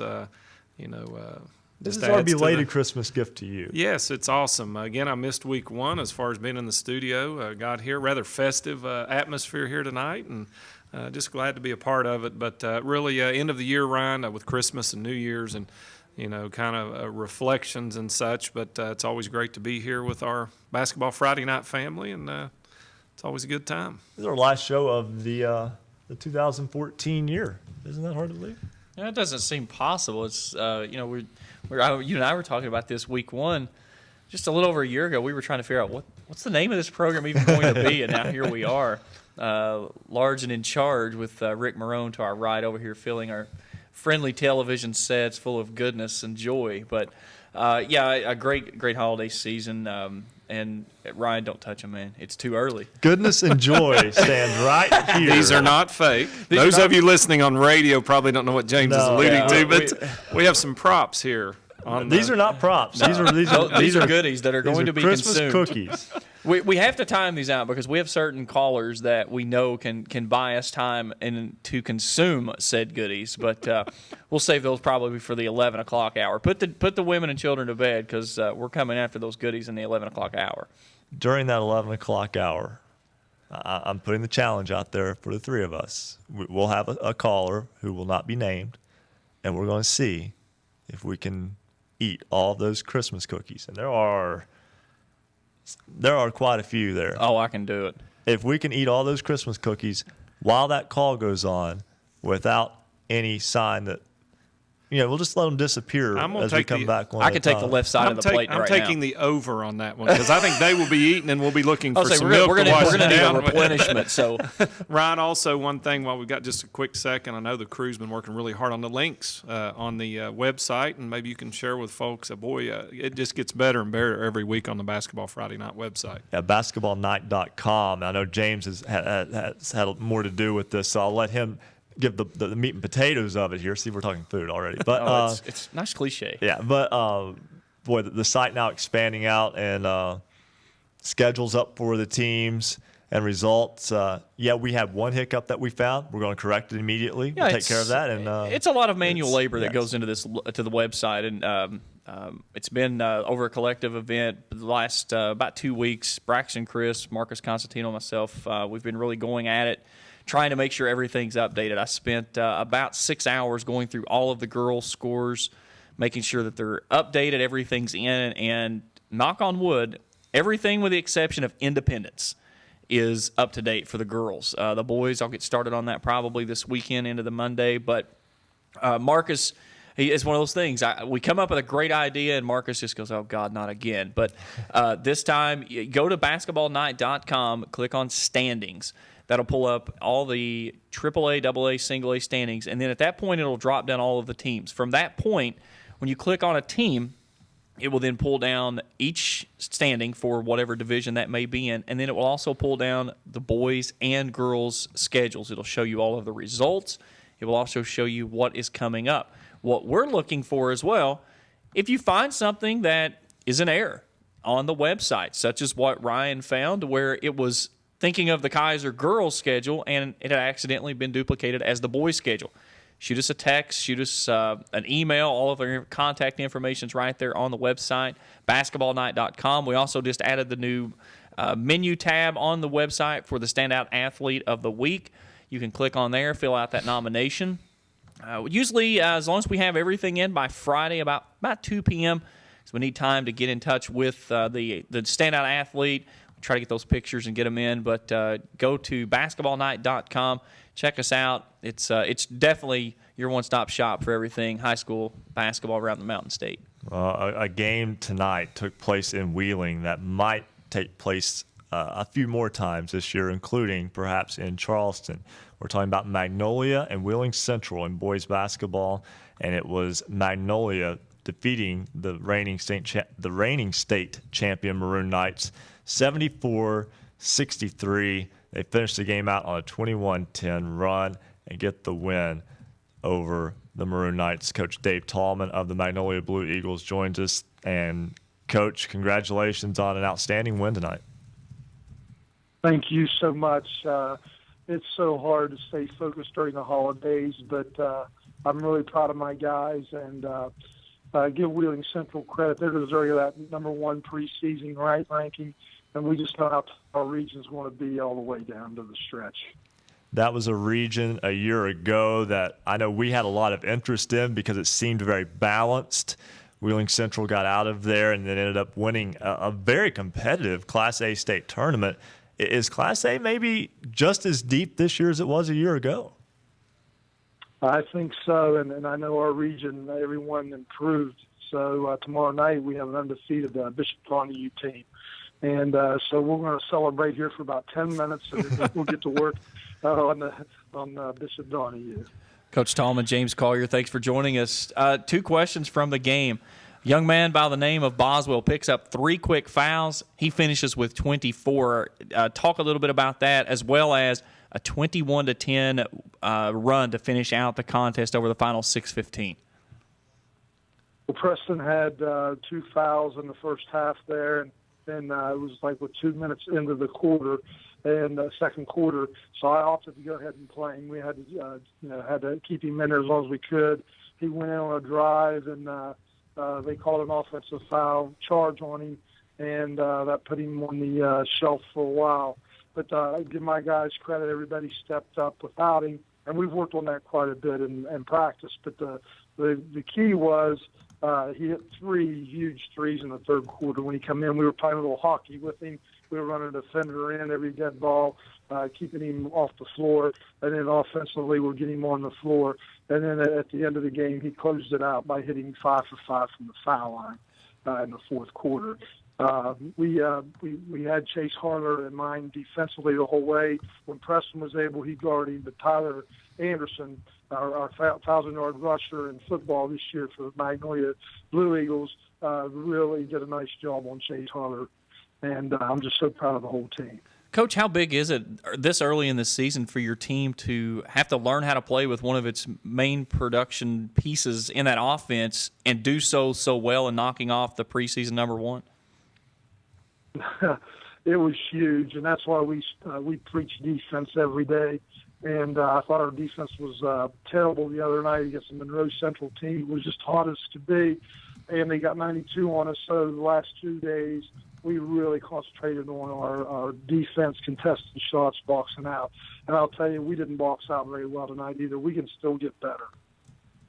Well, Coach, like I said, a big win over Wheeling Central, and that was a ball club that had the longest winning streak in the state going into that game, dating back to last year as well. And your program, I know that was a year ago, was very good also, but wasn't quite able to navigate its way through that difficult region. Is tonight a big confidence boost, or is it also one of those we still just need to learn from this and continue to press forward? Well, first of all, it's a beautiful venue out here at Wheeling Jesuit, and the people out here, my son David, who's the head coach at Morgantown High, went to college here, so I know a lot of the people, and I know the effort they put into it, and what a great tournament, and Undo's sponsors it. My guys are down there eating Undo's. If you've ever eaten there before, it's fabulous, and so the whole thing was great. As far as last year, we were a young team, and Preston got hurt at the end of the year. We had to hold him out of a couple of games. But we were starting 4 sophomores last year. Now they're 4 juniors. So I think just the maturity is going to make a big difference. But like I said, this is going to be a fun region to watch, and I just appreciate you guys having us on. Well, we appreciate you joining us, and obviously we appreciate what a schedule you guys play too, and what a great region you play. You make basketball fun, Coach. Yeah, we can enjoy it from anywhere in West Virginia. Yeah, it is. Peyton City has a real nice team this year, and River. They're rivals. They're within River's 1 mile away across the river. Of course, and Peyton City's 5 miles down the road. And Bishop Donahue's like 18. So going to single A has really created an excitement for us. And I'll tell you what, there was a great crowd here tonight, and my guys just weren't quite used to the heat. They struggled a little bit, but we try to simulate that. But what a great win for us. Well, Coach, your 10 minutes of celebration are now over, and now you play Bishop Donahue tomorrow. Hey, thanks for joining us, Coach. And, again, congratulations on that win and a good start to the season. Okay, thank you, guys. Belated Merry Christmas to you. You too. Hey, Merry Christmas, Coach. Thank you. That's Dave Tallman, head coach of the Magnolia Blue Eagles. They get the win tonight over Wheeling Central by 11. Nice win for the Blue Eagles there. We're going to step aside and take a break. When we come back, we'll have a check of the scoreboard. We'll also talk with Williamstown head coach Scott Sorrow, and we're going to talk with Chris Kidd from WVOW about the Chapmanville Regional Mountain View game. That's all when basketball Friday night in West Virginia continues here on the Fast Break Sports Network. Basketball Friday night in West Virginia will return in 2 minutes on the Fast Break Sports Network.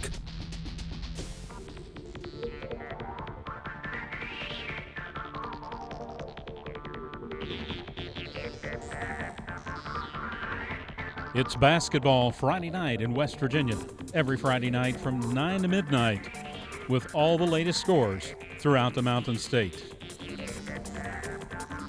Tonight we want you to vote in our poll question. Last week we asked you which is more beneficial in making it to Charleston.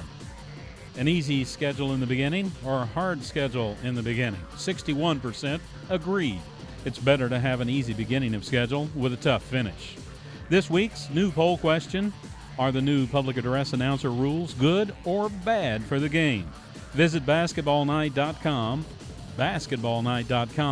and over on the right-hand side, we want you to vote tonight. Vote yes, they make the game more fair, or no, they hurt the atmosphere of the game. We want to hear from you. We'll tell you tonight at the end of the show the results, and we'll tell you what the new question is for next week. Check out basketballnight.com. You'll find it again on the right-hand side of the webpage where you can vote in tonight's poll. We'll share the results with you later tonight. Again, visit basketballnight.com and give us your vote. It's the Daily Hoops Roundup, part of basketballnight.com. Every day we recap the entire scores, boys and girls, all throughout West Virginia. We send you a tweet with a link which gives you all the scores. It's all part of basketballnight.com, and we want you to be part of the score reporting crew. Follow us on Twitter, @Hoops_Roundup, @Hoops_Roundup. Basketball Friday night in West Virginia, your one-stop shop for high school basketball.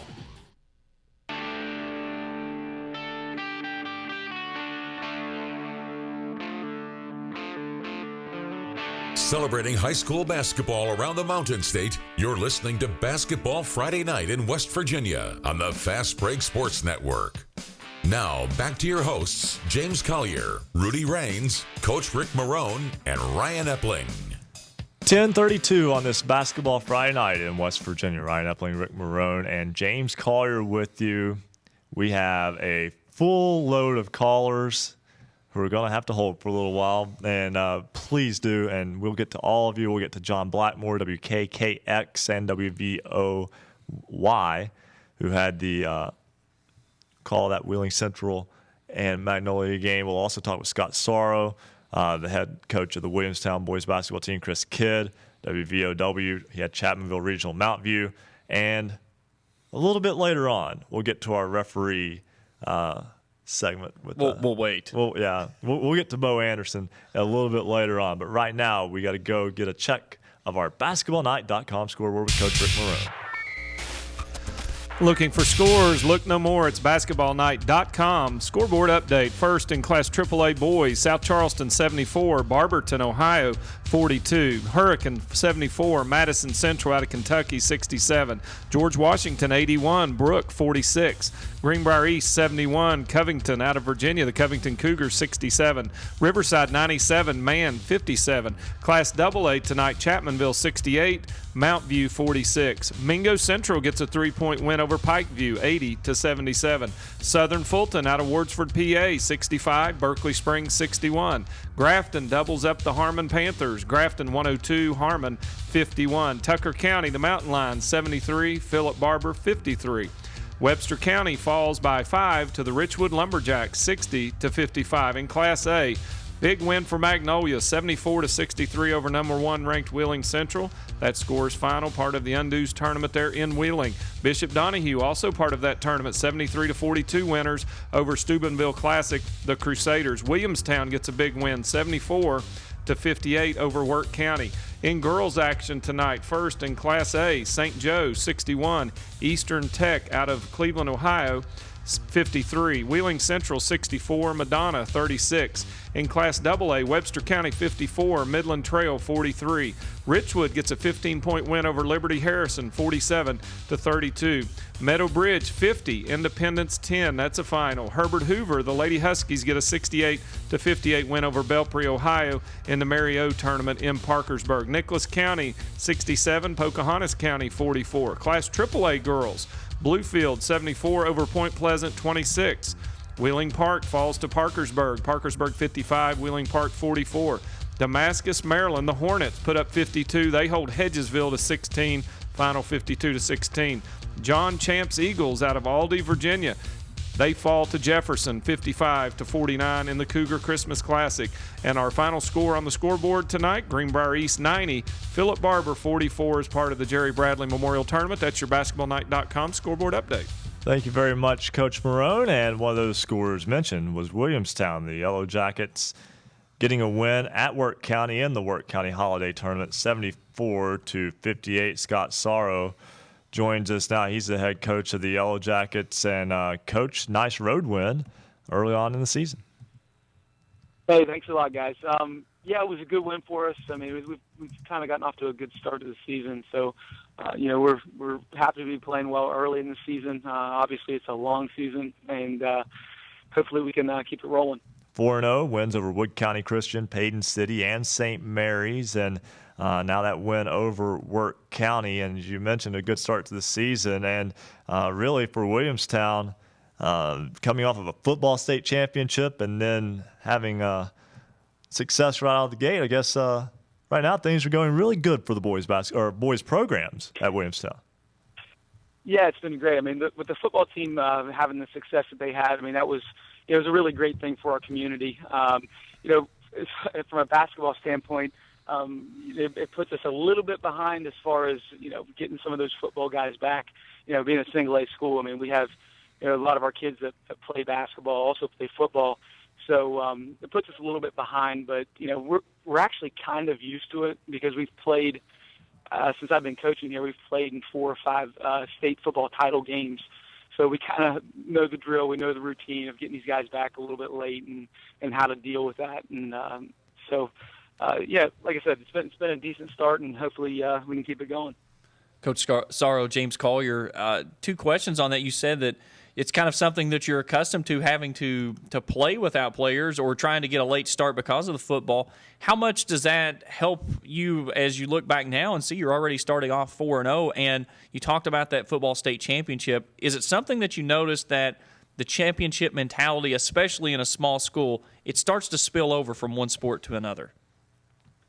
There's no doubt. I mean, we have tremendous football staff here, and the kids win a lot in football, and they come in confident. And as you guys know, I mean, confidence in high school athletics is really big. It's huge, and I'd much rather have guys come off a very successful football season than not, because it just makes everybody better. Like you said, some of that confidence rubs off even on some of the other guys that didn't play football. But from a depth standpoint, I mean, it really helps us. And we didn't have our football guys for our first 2 games. So because they have to have 7 sport-specific practices per the SSAC. So it gave us a chance to get some guys in there who maybe normally come off the bench. Some of them were thrown into starting roles, and I do think that it's helped our depth, and that's probably one of the strong suits of our team this year. Well, Coach, perhaps you can help us out a little bit here, because we're still trying to get a score on that St. Joe Calhoun County game, also at the Wirt County Holiday Tournament. Can you help us out with that one? Yeah. So you know what? We were in the locker room talking to our kids when that game went final. So I know that St. Joe's won by about 20. Calhoun had cut it to like 5 at halftime, and but they ended up winning by about 20. I'm sorry I don't have an actual score for you, but I know it was around 20. So now tomorrow you get St. Joe, and that's a fellow Region 4 team that's on the opposite section. This is the type of team you may have to play to go to Charleston. Yeah, I mean, we're excited to play it because we don't get to play a lot of games against teams from the other side of our region. So this is one that we get to play against a team that's pretty good. I mean, they have a 6'8" kid named Streeter who's he's 6'8", and he takes up a lot of space. And in single A, if you have a kid like that, and you can surround them with shooters, which they do have, that makes you a problem in single A. And they have some athletes too. I mean, Ian Clark is a tremendous athlete. He rebounds the ball very, very well. He scores inside very well. So they have a lot of pieces, but we're excited to see where we stand. We're excited for the opportunity, and hopefully we can go out and perform well. That a 1 o'clock game tomorrow afternoon, correct? It says on the schedule 1 o'clock, but it's actually going to be a 7:30 game. All right. So, Coach Sorrow, the Williamstown Yellow Jackets now 4-0 and playing St. Joe tomorrow in Wirt County at the Holiday Tournament for that championship game. Coach, congratulations on the win tonight, and thank you for joining us. Hey, thanks a lot, guys. Appreciate it. All right, that's Scott Sorrow, the Williamstown basketball coach. Moving right along to Chris Kidd of WVOW. He had the call. Chapmanville Regionals win over Mount View tonight in the Bob Runyon Memorial Tournament. And Chris, Chapmanville Regional with a nice win tonight over Mount View. Yeah, because this is a Mount View team that is improving. I think that's their 3rd straight loss, but they beat Man just a little over a week ago. I think they're 2-3 now overall. And, it's a Mount View team that's got talent on their team. Kenneth Brown, big 6'6" lefty, showed a lot of promise tonight. They got a lot of different variables on their team, very quick, very athletic. Just tonight, Chapmanville got into that helter-skelter game with them where it was just up and down, kind of the way Chapmanville likes it to a certain extent, but just turnovers ended up killing Mount View in the end. And didn't hurt Chapmanville at all that the freshman Drew Williamson absolutely went NBA Jam on fire pretty much in the 3rd quarter. He hit 6 of 7 threes that he put up in the 3rd quarter. And he ended up with 9 3-pointers on the game and 33 points overall. Then you have Butcher, who had 13 points tonight. Josh Butcher, who was 2nd-team All-State last year. I mean, this is a Chapmanville club that's got scorers on the team. And one of the big contributions that could help them out maybe in a few weeks, again, not everything totally official yet, but if Ben Ike, the 6'8" Nigerian, becomes eligible, the kid is so athletic. I mean, just physically gifted. It's going to end up fixing a lot of problems that they have defensively around the rim and not giving up second chance points. So if he becomes eligible in a couple of weeks after the new year, I mean, this is a Chapmanville club that could take off after he's inserted into the lineup. But even right now, I mean, they are playing very fun basketball. They move the ball really well, this Chapmanville. They find the open shooters. Trey Dalton tonight didn't score a point, but he had 13 assists in the game, and I think this is the 2nd or 3rd time he's already gone over 10 assists on the season. So they're going to have their hands full tomorrow night with Riverside, but, you talked about would you rather play a hard schedule at the beginning or end of the year. Well, Chapmanville's really loaded up here in the first half of the year. The Fairmont senior game up at West Virginia State last Saturday. That was a game where Chapmanville trailed pretty much the whole way. They were down by 11 at half, but then Butcher scored 16 in the third quarter. They got up by 3, and then they ended up losing by 12. But, they've got Riverside tomorrow in the finals of that game, and just from watching Riverside tonight, they are very athletic and very fun to watch. 97-57 against Nam. It was a AAA versus single A scenario, but the Carpenter kid had 35 points for Riverside, and that's going to be a really interesting final tomorrow night. They played in the finals last year. Riverside won in overtime. And this is the school that Josh Butcher ended up transferring from. So you're gonna see a lot of familiarity with those teams tomorrow night, and I think you're going to see a high-scoring affair. But this is something that Alan Hatcher wanted to do. He wanted to make sure that his team went up against athletic clubs, quick clubs that forced them to handle the ball, not create turnovers, and that way they were ready for the push later on this year. Chris, you talked about Riverside and getting to see them tonight. What's the thing that really stands out between this team this year as compared to last? Riverside, you mean? Yes. Okay. It's like I said, I'm not completely familiar with them. I've only got to see them once last season and this season. I know that they came into the tournament with, I believe, a 1-3 record, but I know against Huntington, one of the people that was familiar with them told me that I think 3 or 4 of their starters didn't even play in that game because of disciplinary reasons. I think they lost by 4 to Willing Park not too long ago. Coach Hatcher was discussing that a little bit with me in the pregame tonight. But their guards are just so quick. They get to the rim. They follow up shots. They hound you on defense. It's just a really fun team to watch. I was there just trying to help out with the other broadcasting crew that we had.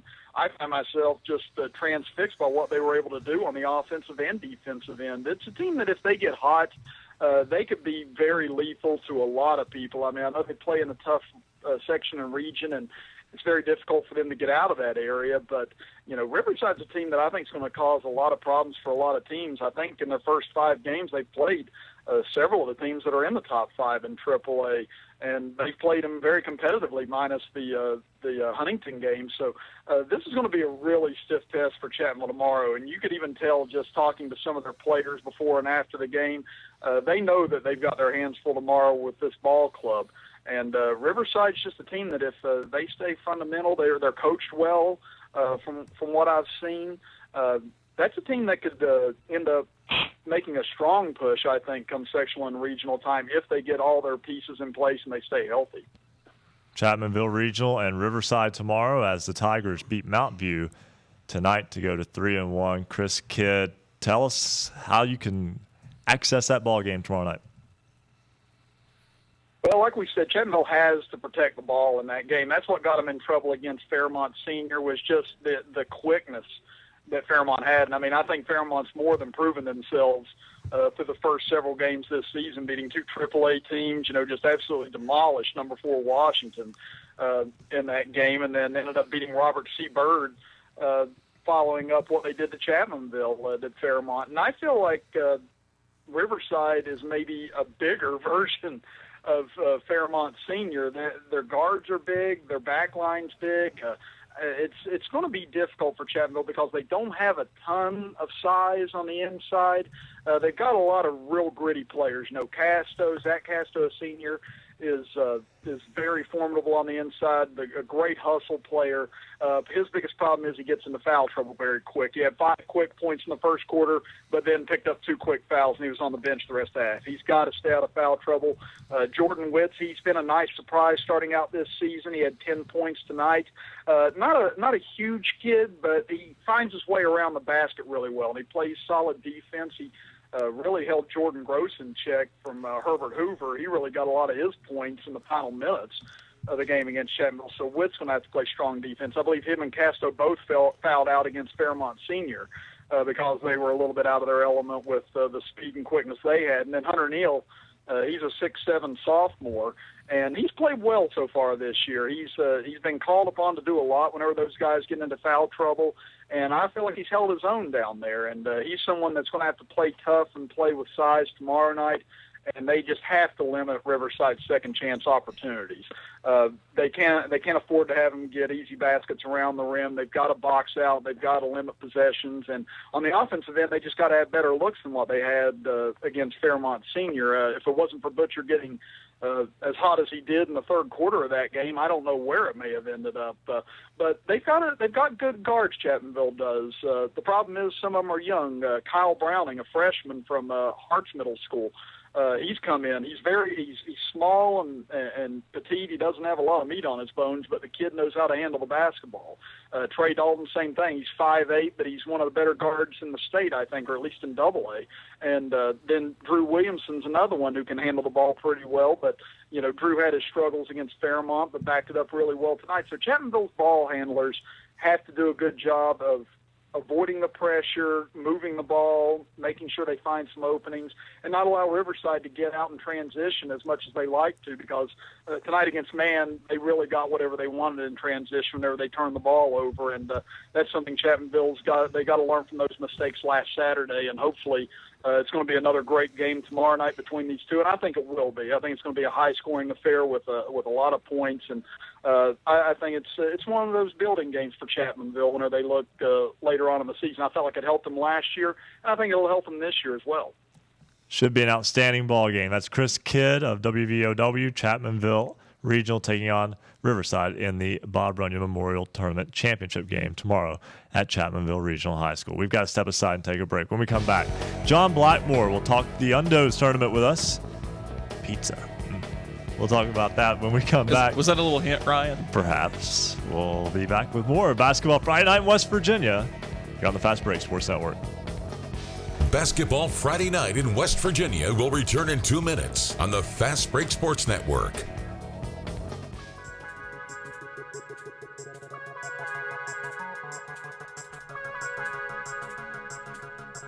If you love basketball, then there's only one place to be. It's Basketball Friday Night in West Virginia.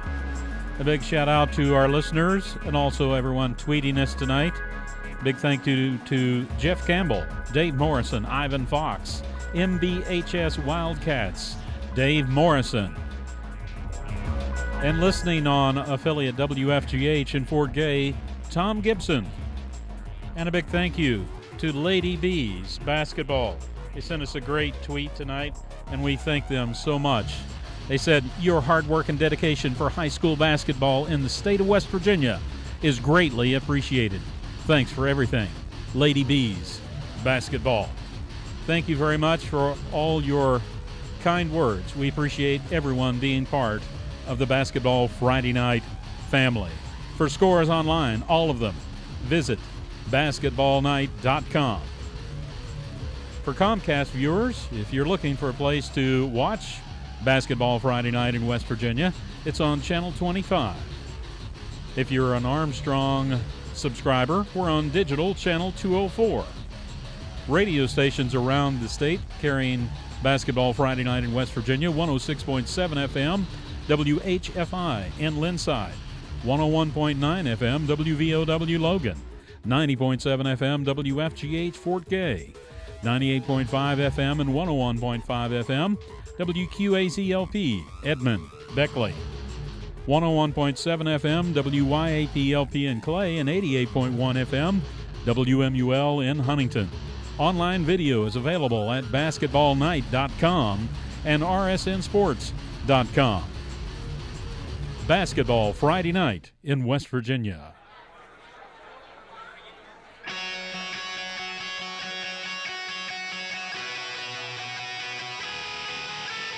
This is high school basketball's home for the Mountain State. Basketball Friday Night in West Virginia on the Fast Break Sports Network.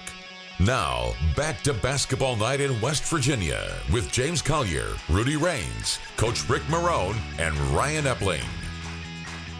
10:52 on this Basketball Friday Night in West Virginia, and it was a basketball all-day Friday at Wheeling Jesuit today as part of the Undos tournament. Had boys and girls games up there today, and just like I said, a day full of games. And John Blackmore, were you there for all 4 games today? I am. My son is a basketball junkie. He's in the 7th grade, and a lot of his friends play on JV, and actually had 4 JV games before the 4 varsity games tonight, which started at 4 o'clock. So it was a long basketball day for us, and then next weekend we have the Cancer Research Classic, which is the 3rd ranked tournament in the country. It's been on ESPN the past 2 years, and Wheeling Central and Wheeling Park are part of that with Whitney Youngs and Huntington Prep, Montverde. You name it. We've seen last year we had number 1 and number 2 draft pick in the country in the NBA playing in the tournament. So it's a big tournament next weekend, but the Undos is so much fun. And somebody mentioned pizza. I had 3 pieces. Can you send us some, Coach? Listen, I probably could because Herc Sparshane is one of the owners, him and his brother. Their family restaurant, and I may be able to pull some strings. He's a good friend, so maybe I'll send you some down. You know what? We like John Blackmore more and more all the time. He just went to the upper echelon of guest host now. Yeah. Okay. So. Oh yeah. All right. I'll make. Well, now I really got to send it to you. Now that you're on the favorites list here, we're just going to turn you loose. You saw, like I said, 2 varsity girls games, 2 varsity boys games, including a big time matchup between Magnolia and Wheeling Central on the boys' side. But again, 4 games. I'll just cut you loose and tell me about those 4 games you saw. Look, we started at 4 o'clock, and it was Bishop Donahue and Steubenville Catholic in the girls' game, and a tight game. 58-55 was the final. Steubenville Catholic, a team that brings a lot back to the table from last year. Bishop Donahue, an up-and-coming team with a lot of young talent. Steubenville Catholic plays a little bit tougher schedule than Bishop Donahue does, and it shows early in the season, and they get the win there. That was followed up by Wheeling Central and Madonna on the girls' side.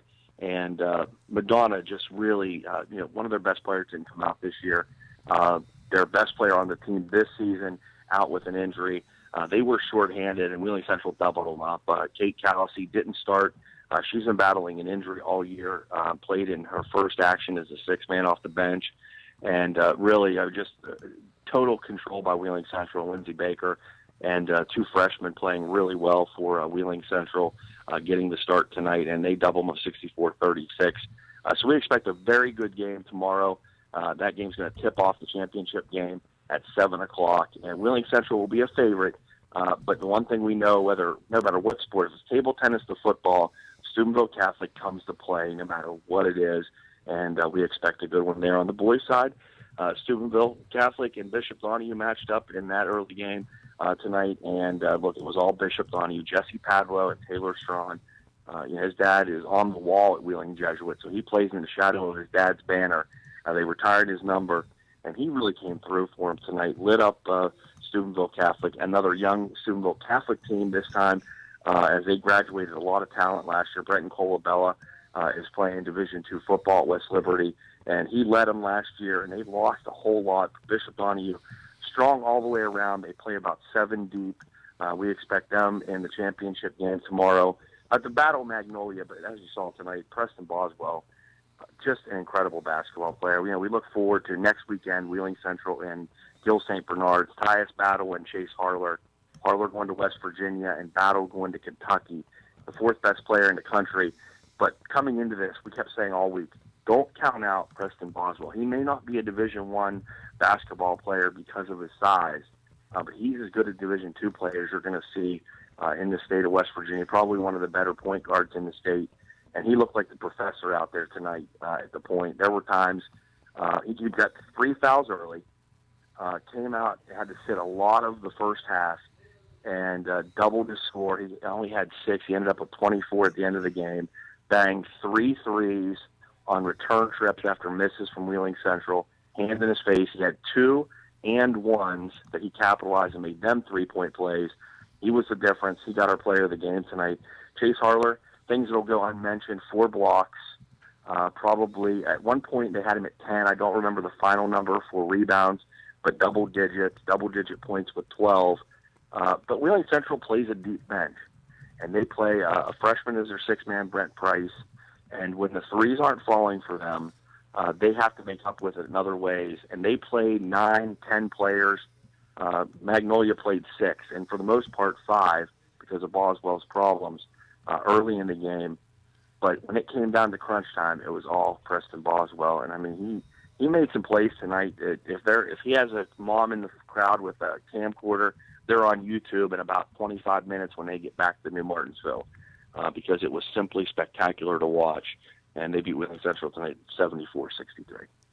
Great day of basketball and another great day coming up tomorrow. John Blackmore, WKKX-WVOY. Thank you so much for joining us, and enjoy the pizza. Hey, I will, and make sure everybody tunes in tomorrow to WatchDogNetwork.com, and they can hear the championships at 7 and 8:30 tomorrow night. Should be a good day of basketball again tomorrow. Thank you very much. That's John Blackmore. Right now, we will step aside and take a break. When we come back, we're going to talk with Ivan Fox. He covered the South Charleston Holiday Tournament. We'll talk with Greg Allman, the head coach of the Herbert Hoover girls basketball team. And Bo Anderson is in the bullpen. 2 hours in the books. One more hour to go. This is Basketball Friday Night in West Virginia on the Fast Break Sports Network.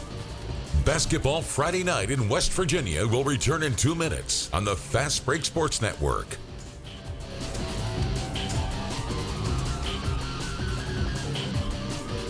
A big thank you to all our affiliates. WHFI Linside, 106.7 FM, official voice of the James Monroe Mavericks. WVOW Logan, 101.9 FM and 1290 AM, voice of the Logan County Wildcats, Chapmanville Tigers, and the Man Hillbillies. WFGH Fort Gay, 90.7 FM, official voice of the Tulsa Rebels, Spring Valley Timberwolves, and the Wayne Pioneers.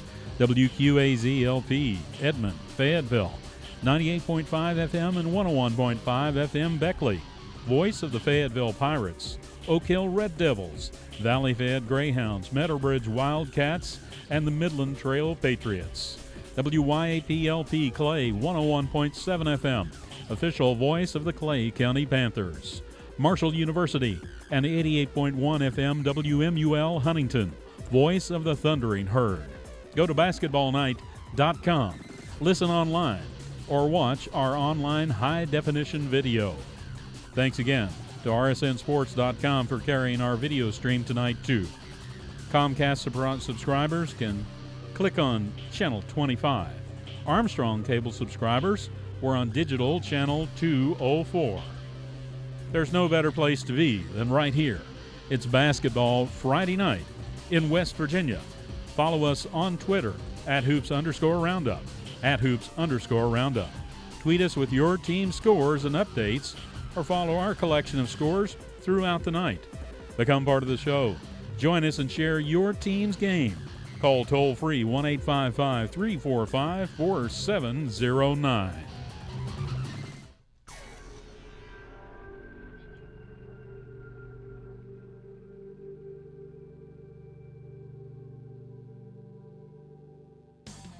This is Basketball Friday Night in West Virginia, heard statewide on great radio stations. Visit basketballnight.com to find the station nearest you. Get all the scores, all the time at basketballnight.com or on Twitter @hoops_roundup. Now, back to Basketball Friday Night in West Virginia with James Collier, Rick Marone, Rudy Raines, and Ryan Epling. It's 11:01 on this Basketball Friday Night in West Virginia. James, we're already 2 hours in. We got one more to go. It doesn't seem possible. It flies on by. But that's the great part of the show, and it's greatly in part because of all the correspondents that we have out there that call in, give us updates on the games, coaches, players. It can't happen without them, and we're so grateful for all of the help that we get from the Twitterverse, text messages, emails. Go to basketballnight.com. You can find a way of how you can be a part of the program throughout the state of West Virginia. Yeah, basketballnight.com, on Twitter, hoops_roundup.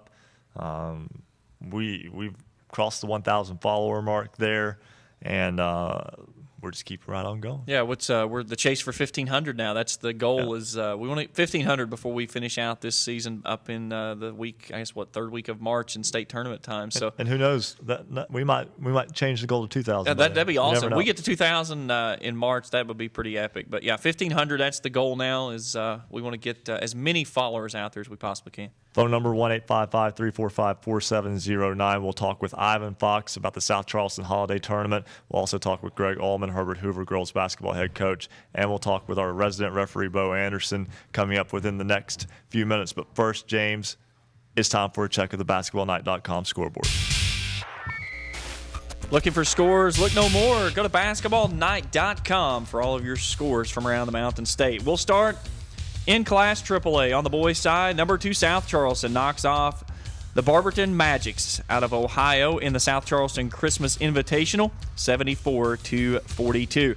Number 3 Hurricane, no problem, with Madison Central out of Richmond, Kentucky, 74-67, setting up a opening round match from last year's Class AAA state finals, as it'll be number 2 South Charleston, number 3 Hurricane tomorrow in the South Charleston Christmas Invitational. Other scores in Class AAA, all of these are final. George Washington knocks off Brooke 81-46, Greenbrier East 71, Covington, Virginia 67, that in the Jerry Bradley Memorial. Riverside hammers the Hillbillies of Man 97-57 in the Bob Runyon Memorial. In Class AA, it was number 8 Chapmanville 68, Mount View 46. That's in the Bob Runyon Memorial. In the Jerry Bradley Memorial, number 9 Mingo Central slips by Pikeview by 3, 80-77. South Fullerton out of Pennsylvania knocks off Berkeley Springs 65-61. That in the TS shootout. Grafton hammers Harbin 102-51 in the BB&T Notre Dame tournament. Bath County, Virginia defeats Petersburg 40-7 in the Petersburg Holiday. Number 10 out of Single A, Tucker County knocks off Philip Barber 73-53 behind Seth Evans, 23 points in the Elkins Holiday Tournament. And it was Richwood over Webster County 60-55 in the Webster Tournament. In Class Single A, the upset of the night. Number 3 Magnolia knocks off number 1 Wheeling Central 74-63. Preston Boswell as well as Campbell 24 points each as Magnolia puts together a 21-10 run over the final 6-15. Magnolia will play Bishop Donahue tomorrow in the Undos tournament. It was Bishop Donahue knocking off Steubenville, Ohio Catholic 73-42. Moorfield defeats Pendleton 68-58 in the Petersburg Holiday Tournament. And Williamstown defeats Wirt County 74-58. That in the Wirt County Holiday Invitational. Over on the girls' side, in Class AAA, number 6 Greenbrier East knocks off Philip Barber 90-44. Kate Walton, the MVP, 20 points, 10 assists in the Jerry Bradley Memorial. Number 10 Jefferson gets by John Champ Eagles out of Virginia 55-49, just about an hour west of D.C. in the Cougar Christmas Tournament. DeMarcus, Maryland defeats Hedgesville 52-16 in the Cougar Christmas Tournament. Parkersburg by 11 over Wheeling Park 55-44. It was Bluefield knocking off Point Pleasant 74-26 in the Jerry Bradley Memorial. Number 10 Grafton defeats Winfield 59-39 in the Parkersburg Tournament. In Class AA, number 10 Nicholas County over number 6 out of Single A Pocahontas County 67-44. Mackenzie Martin 35 points in the Webster County Tournament. It was Herbert Hoover by 10 over Belpre, Ohio 68-58 in the Mario Tournament. Meadow Bridge 50, Independence 10 in the Meadow Bridge Tournament. Richwood defeats Liberty Harrison 47-32 in the Notre Dame BB&T. Webster County over Midland Trail 54-43. In Class Single A, St. Joe over East Tech Scarabs 61-53 in the Withrow High School Tournament up in Cincinnati. Number 2 Wheeling Central knocks off Madonna 64-36 in the Undos Tournament.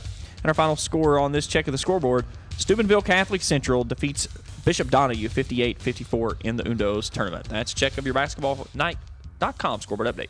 Thank you very much, James. Let's go back to the phones. Ivan Fox was at the South Charleston Holiday Tournament. And what a day for the MSAC and for the West Virginia schools in the Kanawha Valley. They beat 2 out-of-state schools who come in there today. South Charleston beating Barberton, Ohio, 74-42. Hurricane beating Madison Central, Kentucky, 74-67. And, Ivan, that sets up a big matchup tomorrow. Yes, it does. We're going to set up a real good matchup for the championship game tomorrow night. Tell me, let's go one game at a time. Go ahead. Okay. I was going to say both Hurricane and South Charleston look very impressive tonight. Let's talk about that Hurricane win over Madison Central, 74-67. The Redskins beat the Indians. Madison Central now 7-4 out of Kentucky. I know a lot of people sometimes don't have a good gauge on out-of-state teams. That's a pretty solid program. And just tell me about Hurricane getting that win tonight. Well, Hurricane was just definitely the quicker and more experienced team, it looked like to me. Seen Madison Central play a couple of years ago when they played in this tournament. And one thing I did notice right off the bat was they didn't have near the size that they had a couple of years ago. And I think that's one thing that hurt them. But I think the experience of Hurricane and the quickness of Hurricane really paid the toll on Madison Central. And like I said, Hurricane shot the ball good, and I think they was just too much for them. And South Charleston picking up a big win over Barberton out of Ohio, and another big night for Brandon Napry at 19 in the first half of that ball game. South Charleston ends up getting the win by a final score of 74-42, and the Black Eagles, I know it was a disappointing end to the season last year, but still a lot of good players back. And, of course, Napper already committed to WVU in his junior year. Yeah, Brandon is really amazing to watch. And he ended up 26 points and didn't play all the second half. And the guys that they lost A.D. Cunningham for the year when he got hurt in football, and they've had a lot of guys step up. And one guy that's playing, one boy's playing for him is Cheyenne Mabry, and he's a senior, but this is his first year of organized basketball, and he's been very impressive for South Charleston. And I think Coach Herbert says that they're going to have some bumps along the road, but he thinks they're going to be okay down the road. But I think tomorrow night's game between South Charleston and Hurricane will definitely be worth seeing. Should be a fun game, as both those teams should be. Absolutely. They played in the state tournament last year. Hurricane got the upset win, and I know that Hurricane's been a little bit sluggish here at the beginning of the season. South Charleston off to a 4-0 start. Ivan Fox, thanks for calling. That should be an outstanding game you get to watch tomorrow. Okay, thanks a lot. All right, moving right along to Greg Allman. He is the head coach of the Herbert Hoover Huskies girls basketball team. And, Coach, welcome to Basketball Friday Night in West Virginia. Hi, it's good to talk to you. Well, we appreciate you holding on. We know you had to hold there for a little while. We try not to keep you guys on hold too long, but definitely, again, appreciate you being with us tonight. And your ball club off to a good start to the season here and early on in the 14-15 basketball campaign. And just tell me about how you feel about your team at this point in the season. Well, we lost a couple good players from last season. We had a pretty decent season last year with 18 wins, and we're still trying to find our legs a little bit, looking for who's going to take control and lead us. But we got a lot of experience back. The girls are playing well. We struggled a little bit first game, and I think we won 5 in a row now. So we're starting to find ourselves a little bit, and the girls are playing well, and they're a scrappy bunch. Coach Marone here. Thanks for calling in. And I tell you, you guys, one thing that you have brought to that Husky program is just one is depth. You always have a lot of players that can come in and contribute, and you really like to press the issue on both ends of the court. And you like to shoot a lot of threes when the opportunity comes up. And I know you scored 68 tonight against Belpre and in the Mario tournament there. But early on here, is the team pretty well bought into your system? You do have a lot of players back, and you did have a great year last year. So did you feel last year maybe propelled you into this year with the experience you had back? Oh, I think absolutely, Coach Marone. I think, we had a lot of momentum coming out of last year, and a lot of the girls, we've got 6 back. And, again, even though we lost 2 starters, we've got 6 back that had a lot of playing time, and all of them started at one point or another. And we're still looking to build that depth that you've been talking about. We've had it the last couple of years, and In fact, a couple of years ago, we were running 5 in, 5 out because we had 10 or 11 kids that we thought could play. We're still searching for, out of our 7 or 8 freshmen that we got, to see which ones can come in and consistently contribute. And then once we get to that point, then I think we'll be back to that routine to where we can run in a bunch of fresh legs and try to push the issue, as you said. Well, I'll tell you, at times, Coach, the year you were talking about, it was almost like a hockey shift. I mean, you had 4 and 5 coming in at a time and really didn't miss a beat. But, you got a good win tonight. You'll move on into the tournament finals tomorrow night. How do you see that matchup for you tomorrow night as you try and get a tournament championship? Yeah, and, I don't know who we're going to play. I know Wirt and Parkersburg Catholic was playing. We left at about halftime because I needed to feed the girls, so we took off. And you'll play Parkersburg Catholic, Coach. They beat Wirt 66-41 tonight, so you'll take on Parkersburg Catholic tomorrow. Okay. Well, the thing about Parkersburg Catholic is their height will be the one thing that'll give us some problems. I think honestly we're probably a little quicker than them, but they had, I think, on their roster maybe 5 kids 5'10" or taller. We have one that's over 5'6". So, we got our tallest kid's 5'7". But like I said, that don't seem to bother us too bad. We get up and down the floor, and my kids, those Hoover girls will hustle, and they'll rebound with the taller team for the most part. So it'll definitely be one of those matchups where it's size against quickness.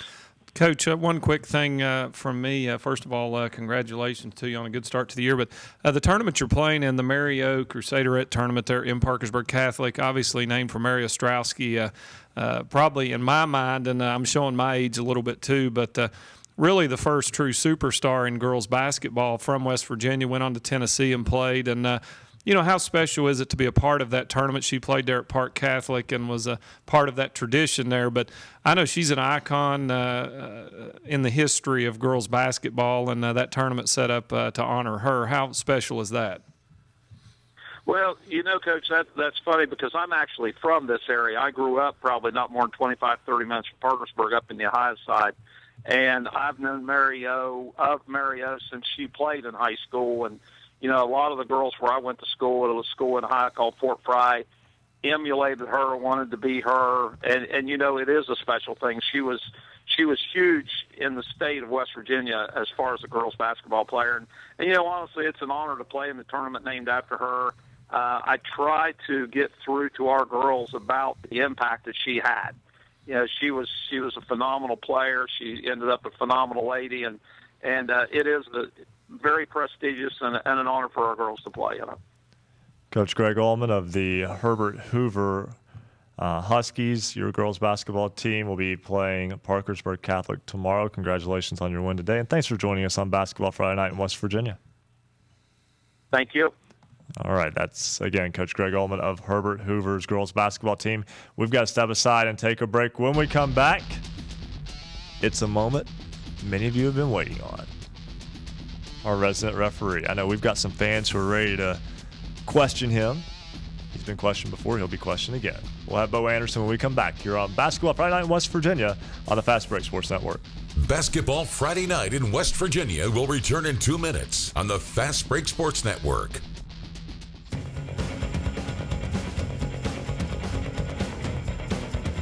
If you love basketball, then there's only one place to be. It's Basketball Friday Night in West Virginia. Thank you so much for joining us on Twitter and sending us all your personal messages. We appreciate hearing from each and every one of you. Follow us on Twitter at @hoops_roundup, at @hoops_roundup. You've got a few more minutes to check in to our website, basketballnight.com, and answer our poll question. Tonight, we ask about the public addresser. New rules. Are they good or bad? You can select yes, they make the game more fair, or no, they hurt the atmosphere of the game. We'll post a new question later tonight, and we'll also tell you the results of tonight's question. Check out basketballnight.com, basketballnight.com. On the right-hand side of the page, you'll find the question there, and you can vote in tonight's poll. The poll will close at about 11:45. High school basketball action in West Virginia is heating up as teams focus on a trip to the state championship in Charleston. Stay up to date with your local team and its progress all season long with Basketball Friday Night in West Virginia for 3 hours, right here from 9 p.m. to midnight. Listen online or on great radio stations throughout the Mountain State. You can listen to us on 106.7 FM WHFI in Linside, 101.9 FM WVOW in Logan, 90.7 FM WFGH Fort Gay, 98.5 FM and 101.5 FM WQAZ LP Edmond Beckley, and 101.7 FM WYAP Clay. Stay up to date on your favorite teams. Check out basketballnight.com. Now, back to Basketball Friday Night in West Virginia with Coach Rick Marone, James Collier, Rudy Raines, and Ryan Epling. It's 11:18 on this Basketball Friday Night in West Virginia. We keep rolling on here on the Fast Break Sports Network. Ryan Epling, Rick Marone, and James Collier with you on a fantastic night for basketball. And I'll tell you what, some people, our program over the past 2 years, and this is, I believe, our 18th show, our third this season, we've developed a following, and we want to thank all of those who listen in every Friday night, make us part of your Friday night routine, be it on your way home from a basketball game, or be it after you get home, or if you're just stuck at home with no game to go to, checking us out to get the scores and get all the information on high school basketball in the state of West Virginia. We definitely thank you for doing that. But it's not just limited to fans. It's not just limited to coaches. There's someone else who listens in regularly as well, and we're thankful to have him. That's right. He is our resident referee, Bo Anderson. He's been on hold for approximately a week now. Bo, welcome to Basketball Friday Night in West Virginia. Well, I tell you what, if anybody says I'm not dedicated, it's actually been 48 minutes and 57 seconds that I've been on hold. But I tell you what, I guess I'm ready. You know, that's a game and a half of basketball in time on the court. That's actually longer than an NBA game is played. So, well, I tell you what, it was my turn to drive tonight, and so I drove, and we stopped and let someone off at Nitro, and I let somebody else drive my car. So I've been on hold since I got from Nitro, and I'm home now. Well, we're glad you made it home safely. And way to get a designated driver. Don't right. drive, and especially in the state of West Virginia. Very smart, Bo. Hey, you know, I'm not the sharpest knife in the drawer, but I'm not the dullest either. Bo, we do sincerely appreciate you sticking with us tonight. And, well, we hope you've enjoyed the program. You've got to listen to about a third of it on hold, yes. But we like to ask you questions, and we're so glad that you add so much to this show with your ability to, break down sometimes simple rules, sometimes some that are maybe a little bit more obscure, as we try to help educate the fans who are out there, and maybe they won't yell at the referees quite as much. Yeah, right. But anyway, James, I know you've got a question for Bo to kick it off here on Basketball Friday Night. Well, Bo, first off, Merry Christmas, and thanks for joining us. It was a tournament I actually broadcast this past week, and in a situation that this occurred, there was an alley-oop pass that was thrown off of a fast break from about 35 feet. The young man goes up from the back door, delivers a tomahawk jam that brings everyone in the gymnasium to their feet, and then he hangs on the rim. Now, it's a two-parter, Bo, so let me explain what happened. He had a player underneath him after delivering the dunk, and then he was fouled in the process. So he hangs on the rim. Then the player removes himself from the area, and he continues to hang on the rim. He was on the rim for nearly 9 seconds. No technical foul was delivered. Our question for you is, should a technical foul have been delivered, and at what point do you have to give that player that safety boundary of allowing players to get out of the way? And then at what point is the threshold kind of overstepped, if you will, of just showboating on the rim? Well, obviously everything involves judgment a little bit, but the scenarios we have to look at whenever we have a technical for hanging on the rim first off, the safety of the player is a huge factor. Two things we look at. Number one is there any players and under that player? Is he going to come down on someone? Is he going to land on someone? Are we going to have somebody hurt? The other thing is, even in the open court, I've had instances where players have slipped whenever they went up to dunk the ball and had to catch themselves, and they dangled there for a minute or two. But still, we look at the safety factor. Now, the technical factor of it would be, chin ups, just obviously nobody around or no slippage and just, continuously pulling yourself up, so-called the King Kong dunk maybe. But it's judgment. I can't tell you what the officials in that game would do as opposed to what I would do. I'd have to see the play myself. But, it's one of those things where you've got to put the factor of the safety of the kid first. And, if we think that kid is going to get hurt, then sometimes we'll withhold the whistle. But if we think that kid is showboating or, just do it to, make him be the only person that's seen on the floor, then we probably need to assess a technical foul for hanging on the rim. Tell you what, Bo, Rick Marone here. First of all, again, happy holidays, and glad you could join us tonight, and I'm glad you did get home safely. Bo, when you think about hanging on the rim and you think about things that kind of fall under that sportsmanship umbrella, if you will, I know a lot of times the official is in a position where they have to make a judgment call, and I know that that's one of those things that can probably be a hot button topic, if you will. But as far as guidelines, not just in that particular one, you explained it really well, but in other things that are under the sportsmanship category, is there things that you've seen that have either gotten better, worse? I know ESPN's been blamed for a lot of things because they sensationalize it. But overall, what's the trend, do you feel, as far as sportsmanship being implemented into high school basketball? It's always a focus of the WVSAC. Every coaches meeting that you've been at and I've been at, sportsmanship's at the top of the list. What's the trend you're seeing in this particular area? Well, there's two things that sportsmanship starts with when it comes to a player. Number one is what they're allowed to do at the house, and number two is what they're allowed to do in practice. And if you have players that get by with things at the house or they get by with things in practice, then they're probably going to try and do the same thing in the game. Everybody's different again. Every kid is different. Some kids show great sportsmanship while others don't quite show as good a sportsmanship.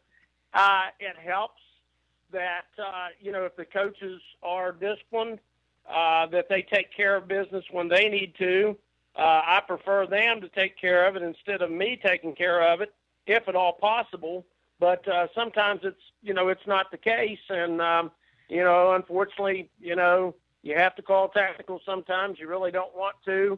But, you just can't let people get out and act like they do sometimes. I had an instance a week or so ago where a kid went up for a shot, got fouled, come down, and then went over and chest bumped a visiting team player out of bounds.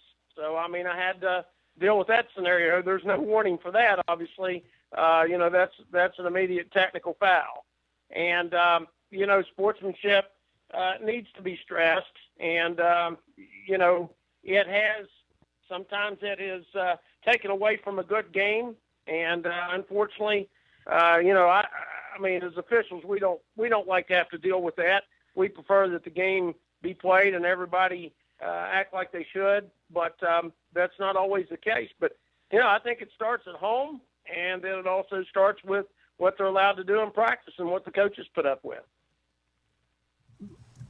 I have to ask this question too, Bo, and at what point, because we see it in rivalry games a lot, where the thought process is that sometimes officials will maybe be a little bit more strict right at the very beginning to try to kind of quelch things. Do you go into a game knowing of any history between two teams, or do you just every time you go out, it's a fresh start for those teams playing each other? Well, I think that, it has to be a fresh start. I mean, I don't know, unless I've had the other game. Let's say that two teams that are rivals are playing each other, and the other game was officiated by another crew. Things happened in that game that maybe, wouldn't happen in the next game due to either the coaches dealing with it or, the reputation of the officials. Some might let you by with things while others won't.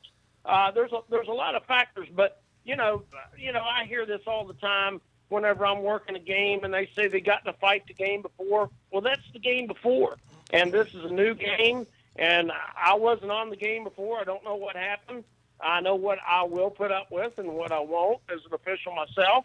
And, the kids, for the most part, the coaches and the players, they know really what's right and what's wrong. And if they've had something like that, I'm hoping that the coaches will deal with that and say, hey, guys, we're not going to act the way we acted the other night.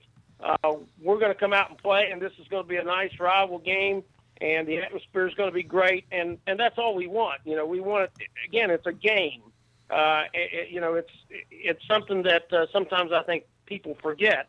But, it's one of those things where, no, I mean, I hear what has happened in previous games that I'm going to have the next time, but do I look at it as anything any differently? No, I'm going to come out and call the game. Whatever happens, happens. And a lot of times that second game, when the first game has been rough or it has been, fights or whatever, that second game is usually as clean as it gets because, they know that other people are watching and they know that the SSAC knows about it. And, the coaches, I'm sure, have been told by the administrators, hey, let's not have this 2 times in a row. So, no, I like to give them a fresh start, even though I hear the things about the other game.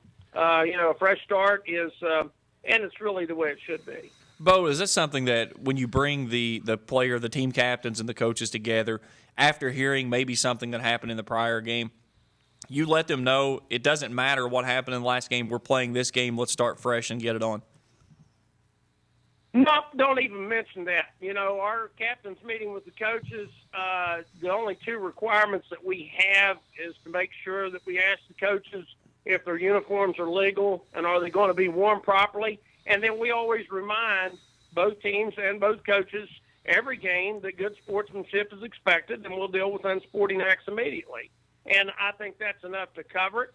I don't think bringing up the past is something that we need to do as officials. Again, most of the time I didn't have the game prior to, so I don't know what went on. And so, as far as bringing it up in the coaches' meetings and the captains' meetings, no, we just remind everybody of the sportsmanship rule, and, it's up to them to choose which direction they want to go that night. Bo, between the time that you were on hold and the time that you were on the show, you've been with us now for an hour. We greatly appreciate it.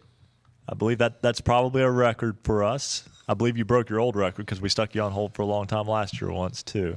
We greatly appreciate it, though, because I think that's a question that sometimes people have where maybe presumptions are made about the way games are officiated based on the past, and sometimes it's good to just hear from a referee your perspective on that, and I appreciate you sharing that with us today. Well, I really enjoy this show. I enjoy doing it. I'll wait as long as I need to, even though I'm going to give you 3 guys a hard time anyway, because, I know I can do that. But, I enjoy doing the show. Hopefully I can give everybody a little bit of information. And, it's one of those things where I'm glad that I have to wait because that means the show's a success. And, I don't know if this is true or not, but, you almost saved the best for last. There you go. Well, Bo, we appreciate the delay of game warning and that you didn't tee us up, and we look forward to hearing from you next week. Okay, guys. You guys have a good New Year, and I'll talk to you next Friday night. See you, Bo. All right, you too, Bo. That's Bo Anderson, our resident referee. He adds a lot to this show, seriously. He really does, and we greatly appreciate him. Right now, we've got to step aside and take a break. When we come back, we'll have another check of the scoreboard. I haven't given a scoreboard all year. I think it's time. Could it be a first? I think it's time. I'll have a scoreboard for you when we come back here on Basketball Friday Night in West Virginia on the Fast Break Sports Network. Basketball Friday Night in West Virginia will return in 2 minutes on the Fast Break Sports Network.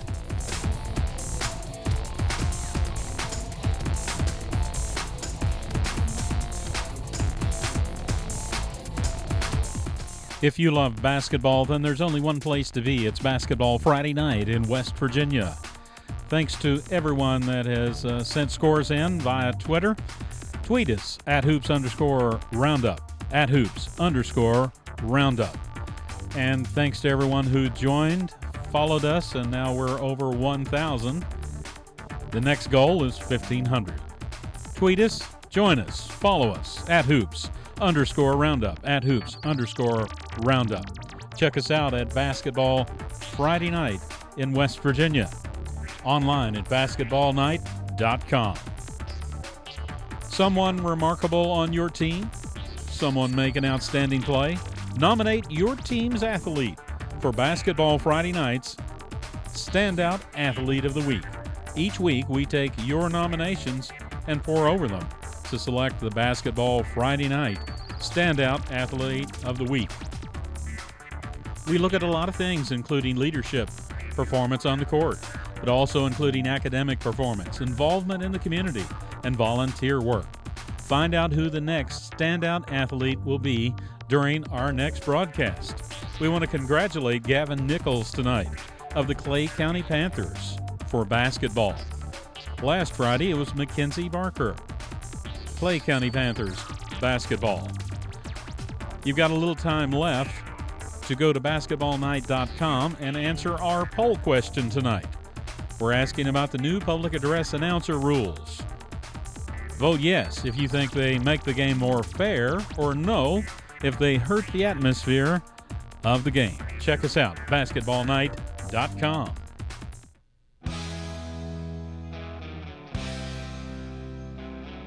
This is high school basketball's home for the Mountain State. Basketball Friday Night in West Virginia on the Fast Break Sports Network.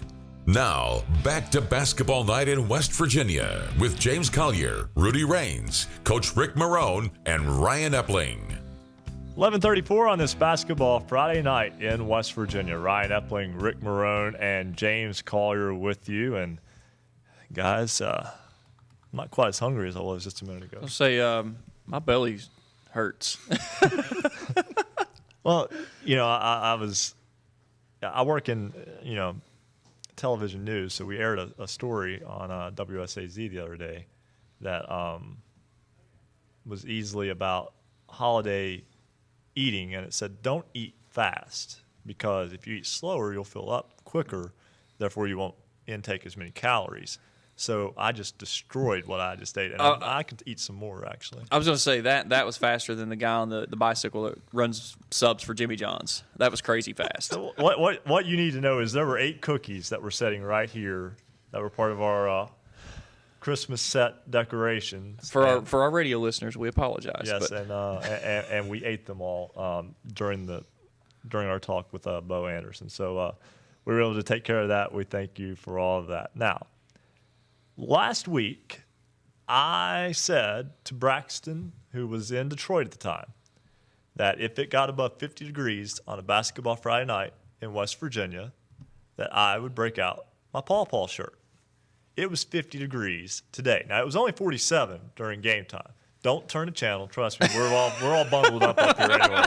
Yeah, trust me, there's plenty of clothing underneath the layers. I am breaking out my Paw Paw High School Pirates basketball T-shirt that my buddy Sean Ross got me Paw Paw Pirates on a trip to the Eastern Panhandle about 3 or 4 years ago. He said, I know he's a big fan of Paw Paw too because it's a small school, one of the smallest public high schools to ever make the boys basketball state tournament. And actually earlier today I had a chance to speak with Josh DeLauder. We will have him on the show sometime next year, which of course could mean our next show or any time. But because our next show is next year. Yes, next week, which is next year. But we will have Josh DeLauder, who is the state's all-time scoring leader, at some point on on Basketball Friday Night in West Virginia. And here's something, too, to kind of throw out there to all of our listeners and our viewers and stuff. You see this beautiful set that we have. If you have something that you would like to add to it, hit us up on the website, basketballnight.com. You can text us. You can email us. You can hit us on Twitter, hoops_roundup. We'll fill up the set with jerseys, shirts, anything that you have that you would like to add to represent your school. I mean, this show is about the best of high school basketball in the state of West Virginia. So, the Paw Paw Pirates, first one on the set, Marone. Representing. I was going to say, no, Marone, I throw that one to you figuratively. We need some Tulsa gear repping on the set now. Yeah, I think Paw Paw, a very appropriate first visitor here. As Brian said, now I'm pumped up and excited to get Josh DeLauder on here. That's huge, and what a part of history in West Virginia high school basketball. So the Paw Paw Pirates representing number one tonight. And they didn't play tonight. But anyway, let's get a check of the basketballnight.com scoreboard.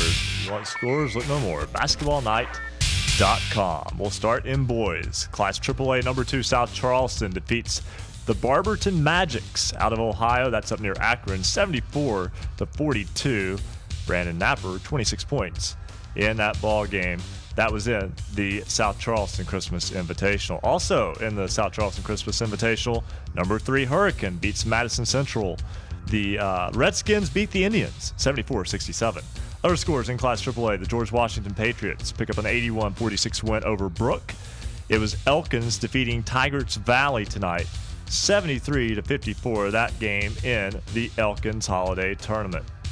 Also tonight, it was Greenbrier East defeating Covington from Virginia, 71-67. Spartans get the win over the Cougars. In the Bob Runyon Memorial Tournament at Chapmanville High School, Chapmanville Regional, it was Riverside defeating Man, 97-57. Tomorrow, Riverside will take on the host, Chapmanville Regional, as the Tigers picked up a win over Mount View, 68-46. Mingo Central defeats Pikeview tonight at the Jerry Bradley Memorial at Greenbrier East, 80-77. The win, double-double in the game for Dikembe Dixon. He goes over 20 points. He has 11 rebounds in the game in that win. The Southern Fulton Indians out of Warfordsburg, Pennsylvania, beat Berkeley Springs, 65-61. Battle the Indians there. Grafton defeats Harmon tonight, 102-51. The Bearcats double up the Panthers at the BB&T Notre Dame tournament. Also tonight, it was Nicholas County defeating Pocahontas County, 67-44. Bath County, out of Virginia, beats Petersburg, 40-7. Good defensive game there from the Chargers, holding the Vikings to just a touchdown. The Tucker County Mountain Lions, they're ranked number 10 in Class Single A this week. They pick up a win, 73-53 over Philip Barber in the Elkins Holiday Tournament. Seth Evans, 23 points in the win for Tucker County, who remains undefeated. Richwood beats Webster County tonight, 60-55. It was Magnolia over Wheeling Central, ending the state's longest winning streak, 74-63. Magnolia gets the win. Spencer Campbell, Preston Boswell, 24 points apiece in the win. That game was in the Undu's tournament in Wheeling at Wheeling Jesuit. The other game in that one, Bishop Donahue beats Steubenville Catholic Central of Ohio, 73-42. So Bishop Donahue and Magnolia play tomorrow. Number 2 Notre Dame beats Liberty, 75-38. It was number 4 St. Joe defeating Calhoun County, 66-53. Also tonight, Moorfield defeats Pendleton County, 68-58. And another final, Williamstown beats Work County, 74-58. Still looking for Payton City and Valley Wetzel. Also tonight in girls basketball, Class AAA, South Charleston beats Capital, 77-26. Big win for the Black Eagles. Greenbrier East defeats Philip Barber, 90-44. It was Jefferson defeating John Champ out of Virginia, 55-49. The Preston Knights defeat Elkins tonight, 57-33. Damascus, Maryland defeats Hedgesville, 52-16. Parkersburg defeats Wheeling Park, 56-44. The Big Reds off to a good start. Nice win there in the Parkersburg tournament. Also tonight, Bluefield, the Beavers beat Point Pleasant, 74-26. Bluefield, pretty good start as well. Also tonight, Grafton defeats Winfield, 59-39. In AA, Nicholas County a 67-44 win over Pocahontas County, 35 points from Mackenzie Martin in the win. Herbert Hoover defeats Belpre, Ohio, 68-58. Meadow Bridge over Independence, 50-10. It was Richwood defeating Liberty Harrison, 47-32. Not a good night for Liberty, as Greenbrier West defeats Liberty Raleigh, 61-37. Also tonight, on the girls' scoreboard, it was Webster County defeating Midland Trail by a score of 54-43. St. Joe in Class Single A, the Fighting Irish beat East Tech from Cleveland, Ohio, 61-53. Wheeling Central beats the Madonna Blue Dons, 64-36. Parkersburg Catholic beats Wirt County, 66-41. In the Mary O. Crusaderette tournament, they'll play Herbert Hoover tomorrow. Steubenville Catholic Central beats Bishop Donahue, 58-55 in the Undos tournament. So they will play Wheeling Central tomorrow. And finally, it was Notre Dame defeating South Harrison 50-34 in the Notre Dame BB&T tournament. That's a look at your basketballnight.com scoreboard. Sometimes I like to take my time going through that. A lot of scores there tonight. A lot more scores than what you would think. And that leads us to our basketballnight.com poll question. First off, we want to close the book on last week's poll.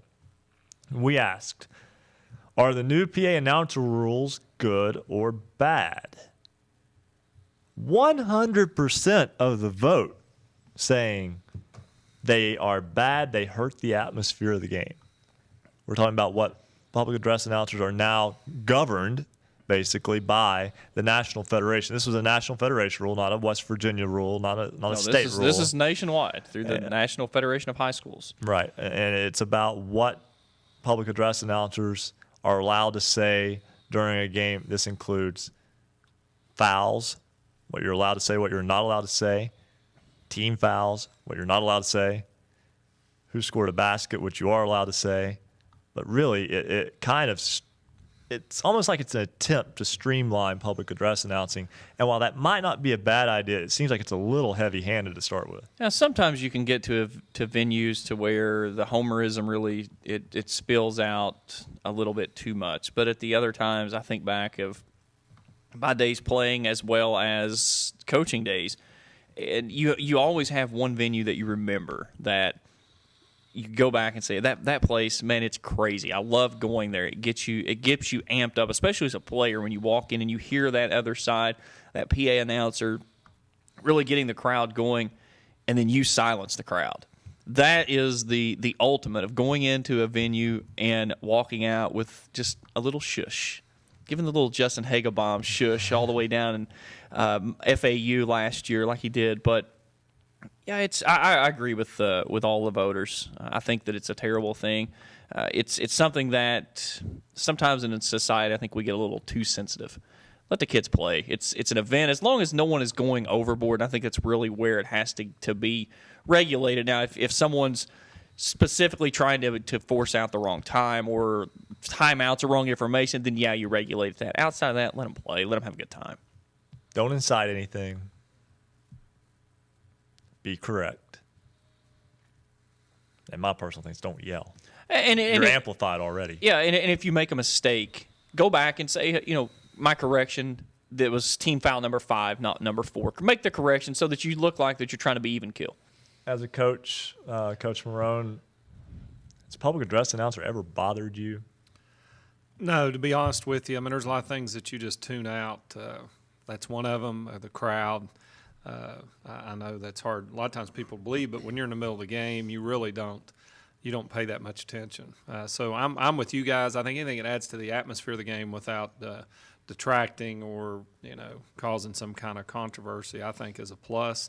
And it should be used to promote the game and the excitement. And I know some of the memories that I have of different arenas and different places that you go and enjoy a basketball game is due to that PA announcer or to the atmosphere that can create. So I don't think you want to tie the hands of that. Well, and going back to that, one of the guys that works with our crew, Lance, he does audio for us, and he was here last week, and it was funny. We were talking about this after the show last week and found out that he and I attended county rival schools in high school. I was a graduate of East Carter High out of Kentucky. He was at West Carter. And West Carter High School has a PA announcer that he's been there since I played high school basketball. and his name's Chris Perry. He does a fabulous job. But one of the things that I always remember anytime that we walked into the Comet Dome in Olive Hill, Kentucky, was whenever it was time to announce the starting lineup for West Carter's, whether it was boys or girls, he would always get on that microphone and say, "Get on your feet and out your seats. It's time for your Comets." And, I mean, as a Raider, that was our county rival. That got you boiling because you knew those people were there to try to cheer you down, and it was nothing better than leaving that gymnasium silent, because who was the person that was silent the most? That guy trying to get everybody fired up. And I think what's interesting too. One, we had 100% response on a poll question. No, that's pretty awesome. That's nobody wanted to disagree. Right. So not even Marcus. He likes to disagree just to disagree. Right. I'm surprised Marcus didn't just plug a no vote in there just to mess with us. But I've done public address announcing for more than half my life, which is kind of scary in its own right. Honestly, and Coach Marone can tell you because he doesn't pay attention when I did games that he's been a part of. As long as you don't make a mistake, just call the game. You know what I'm saying? Obviously, there's a difference between calling play-by-play. You don't do that over a PA system. Some try to, though. Just be informative. Less is more, but be informative and be fair. I think the same. What do we talk about officials? The less seen, the less noticed, then the better they're doing, the quality. And I think the PA goes into that. Officials that are really good, they add to the game, they handle themselves well, they control the game, but they keep the game under control, I should say, without controlling the game, and they're not a part of the action, and that's what you want. And I think PA announcers are the same way. That's why you do a great job in football and basketball and all the other ones that there's a professional way to do it, and I think people respect that. You like it whenever, as you said, Rick, when the game's on the line and you look out on the court and you only see 10 people. Right. You don't see 12 or 13, the other 2 or 3 being those officials. Well, we've got to step aside, take a break. One final break. We'll come back and wrap things up on another Basketball Friday Night in West Virginia. And when we come back, we'll also have a poll question for you. Right, Braxton? Braxton in the back, he's got to come up with a poll question here. We'll get him on that as Basketball Friday Night in West Virginia continues here on the Fast Break Sports Network. Basketball Friday Night in West Virginia will return in 2 minutes on the Fast Break Sports Network.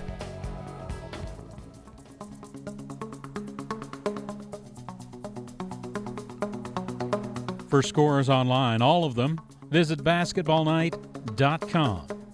Thanks to our affiliates tonight. 106.7 FM WHFI Linside, 101.9 FM WVOW Logan, 90.7 FM WFGH Fort Gay, 98.5 FM and 101.5 FM WQAZ LP Edmond, Beckley, 101.7 FM WYAP LP Clay, and 88.1 FM WMUL in Huntington. You can also check us out. Cable subscribers, Armstrong Cable Digital Channel 204, Comcast Channel 25. Online, you can listen in by going to basketballnight.com. Click on Listen Live. You can watch our video feed online at basketballnight.com or rsnsports.com. Once again, thanks to all our affiliates. If you'd like Basketball Friday Night in West Virginia carried on your station, contact them and tell them that you want to hear Basketball Friday Night in West Virginia on their station. Thanks again to all the people on Twitter tonight sending us scores, joining us, following us, and a big thank you to FCA Chaz West Virginia, who said, "So thankful for you guys and your coverage of high school sports. Keep up the great work, and God bless." Follow us on Twitter at @Hoops_Roundup. @Hoops_Roundup. Basketball Friday Night in West Virginia. There's only one place to be for basketball in West Virginia. It's right here. Basketball Friday Night in West Virginia. Check us out online, basketballnight.com.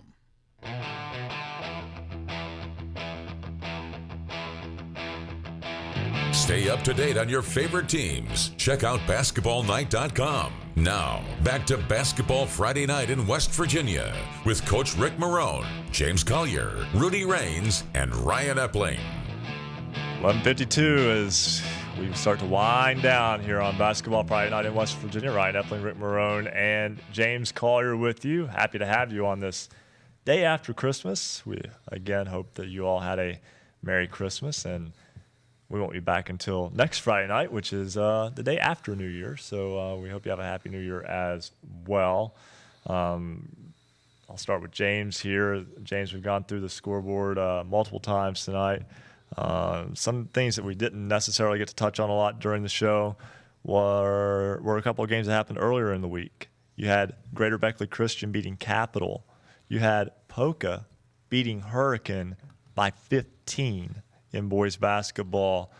I think Poca's for real in AA, and Poca may be one of the top, maybe literally number one or number two, regardless of classification this year. Yeah, that was when I saw that score come through, I double-checked it before I posted it to the website because that was not what was expected to see. But, yeah, Poca putting a 15-point win up on Hurricane, that's kind of one of those things that sent shockwaves across the state of West Virginia. And we've had that a few times this year.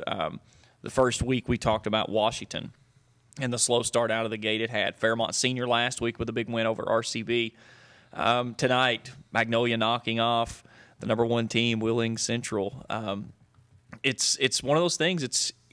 December really kind of gives you that foundation of what to expect, and now we're a mixture of between girls and boys. Girls about 7 to 9 games in this season. Boys, you're starting to get anywhere between 5 to 7. We're starting to get a feel of who is going to kind of separate from the rest of the batch, and it's one of those things. As we start into sectional play and conference play starting next month, it's going to be fun. Oh, and another girls' game that we didn't mention that happened over the course of the week, and another boys' game too. But a girls' game, Huntington beat Logan by 18. Beat them soundly at Huntington.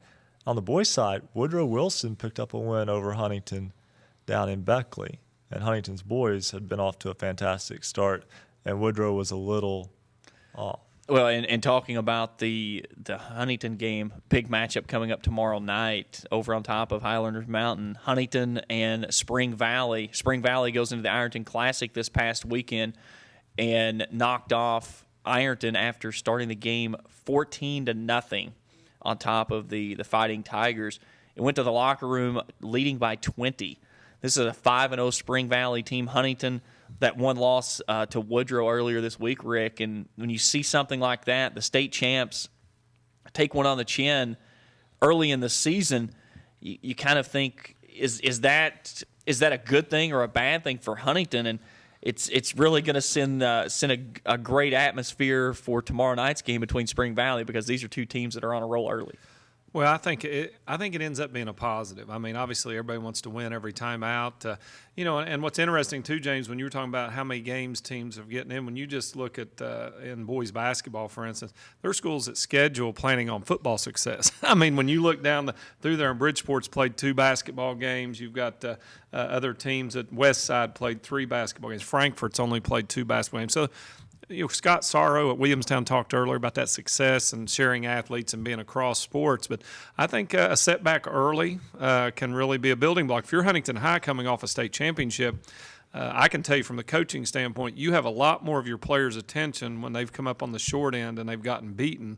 You don't want to lose for that reason, but that's one positive benefit. When you lose, you seem to have a really laser focus from those players wanting to work to get better.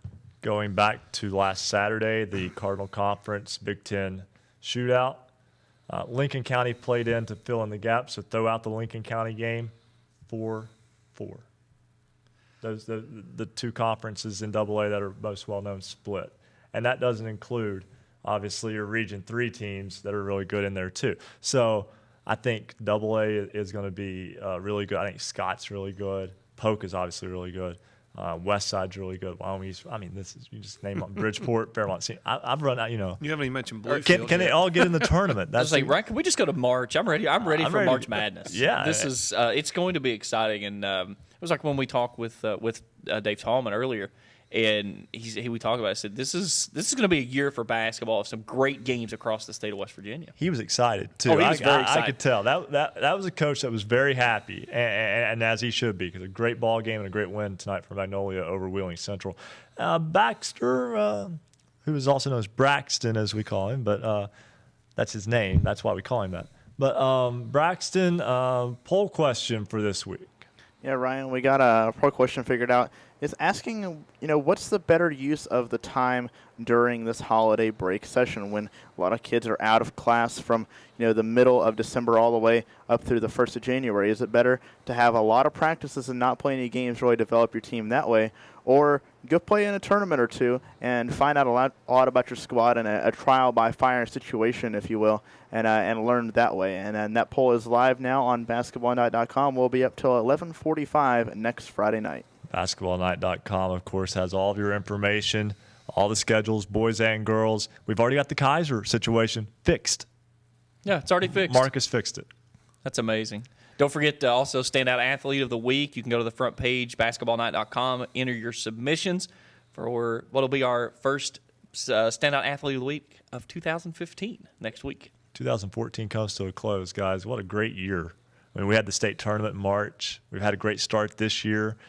A lot to be thankful for. We've got a nice new set. Great foundation to build on what's going to be an exciting year of basketball in the state of West Virginia. Absolutely. Yeah, I tell you, Ryan, thanks to all the guys behind the scenes. I know we reference them throughout the broadcast. It wouldn't be possible for what we do and we love to do without their help. So thanks to the whole crew thanks to everybody behind there, and back a happy new year to everyone listening in. Absolutely. So for Coach Marone and for James Collier and the entire Basketball Night in West Virginia crew who are behind the scenes, who won't get on camera, that's for your benefit as well. I'm Ryan Epling. Thanks for watching. Thanks for listening. We'll see you or hear from you next week on Basketball Friday Night in West Virginia on the Fast Break Sports Network. Thank you for listening to Basketball Friday Night in West Virginia. Tune in next Friday for the latest high school basketball action from across the Mountain State. Visit our website at basketballnight.com to find out how you can stay connected with us throughout the week. Until next time, have a great weekend, and thank you for listening to Basketball Friday Night in West Virginia. The preceding broadcast is a presentation of the Fast Break Sports Network. Copyright 2014, all rights reserved.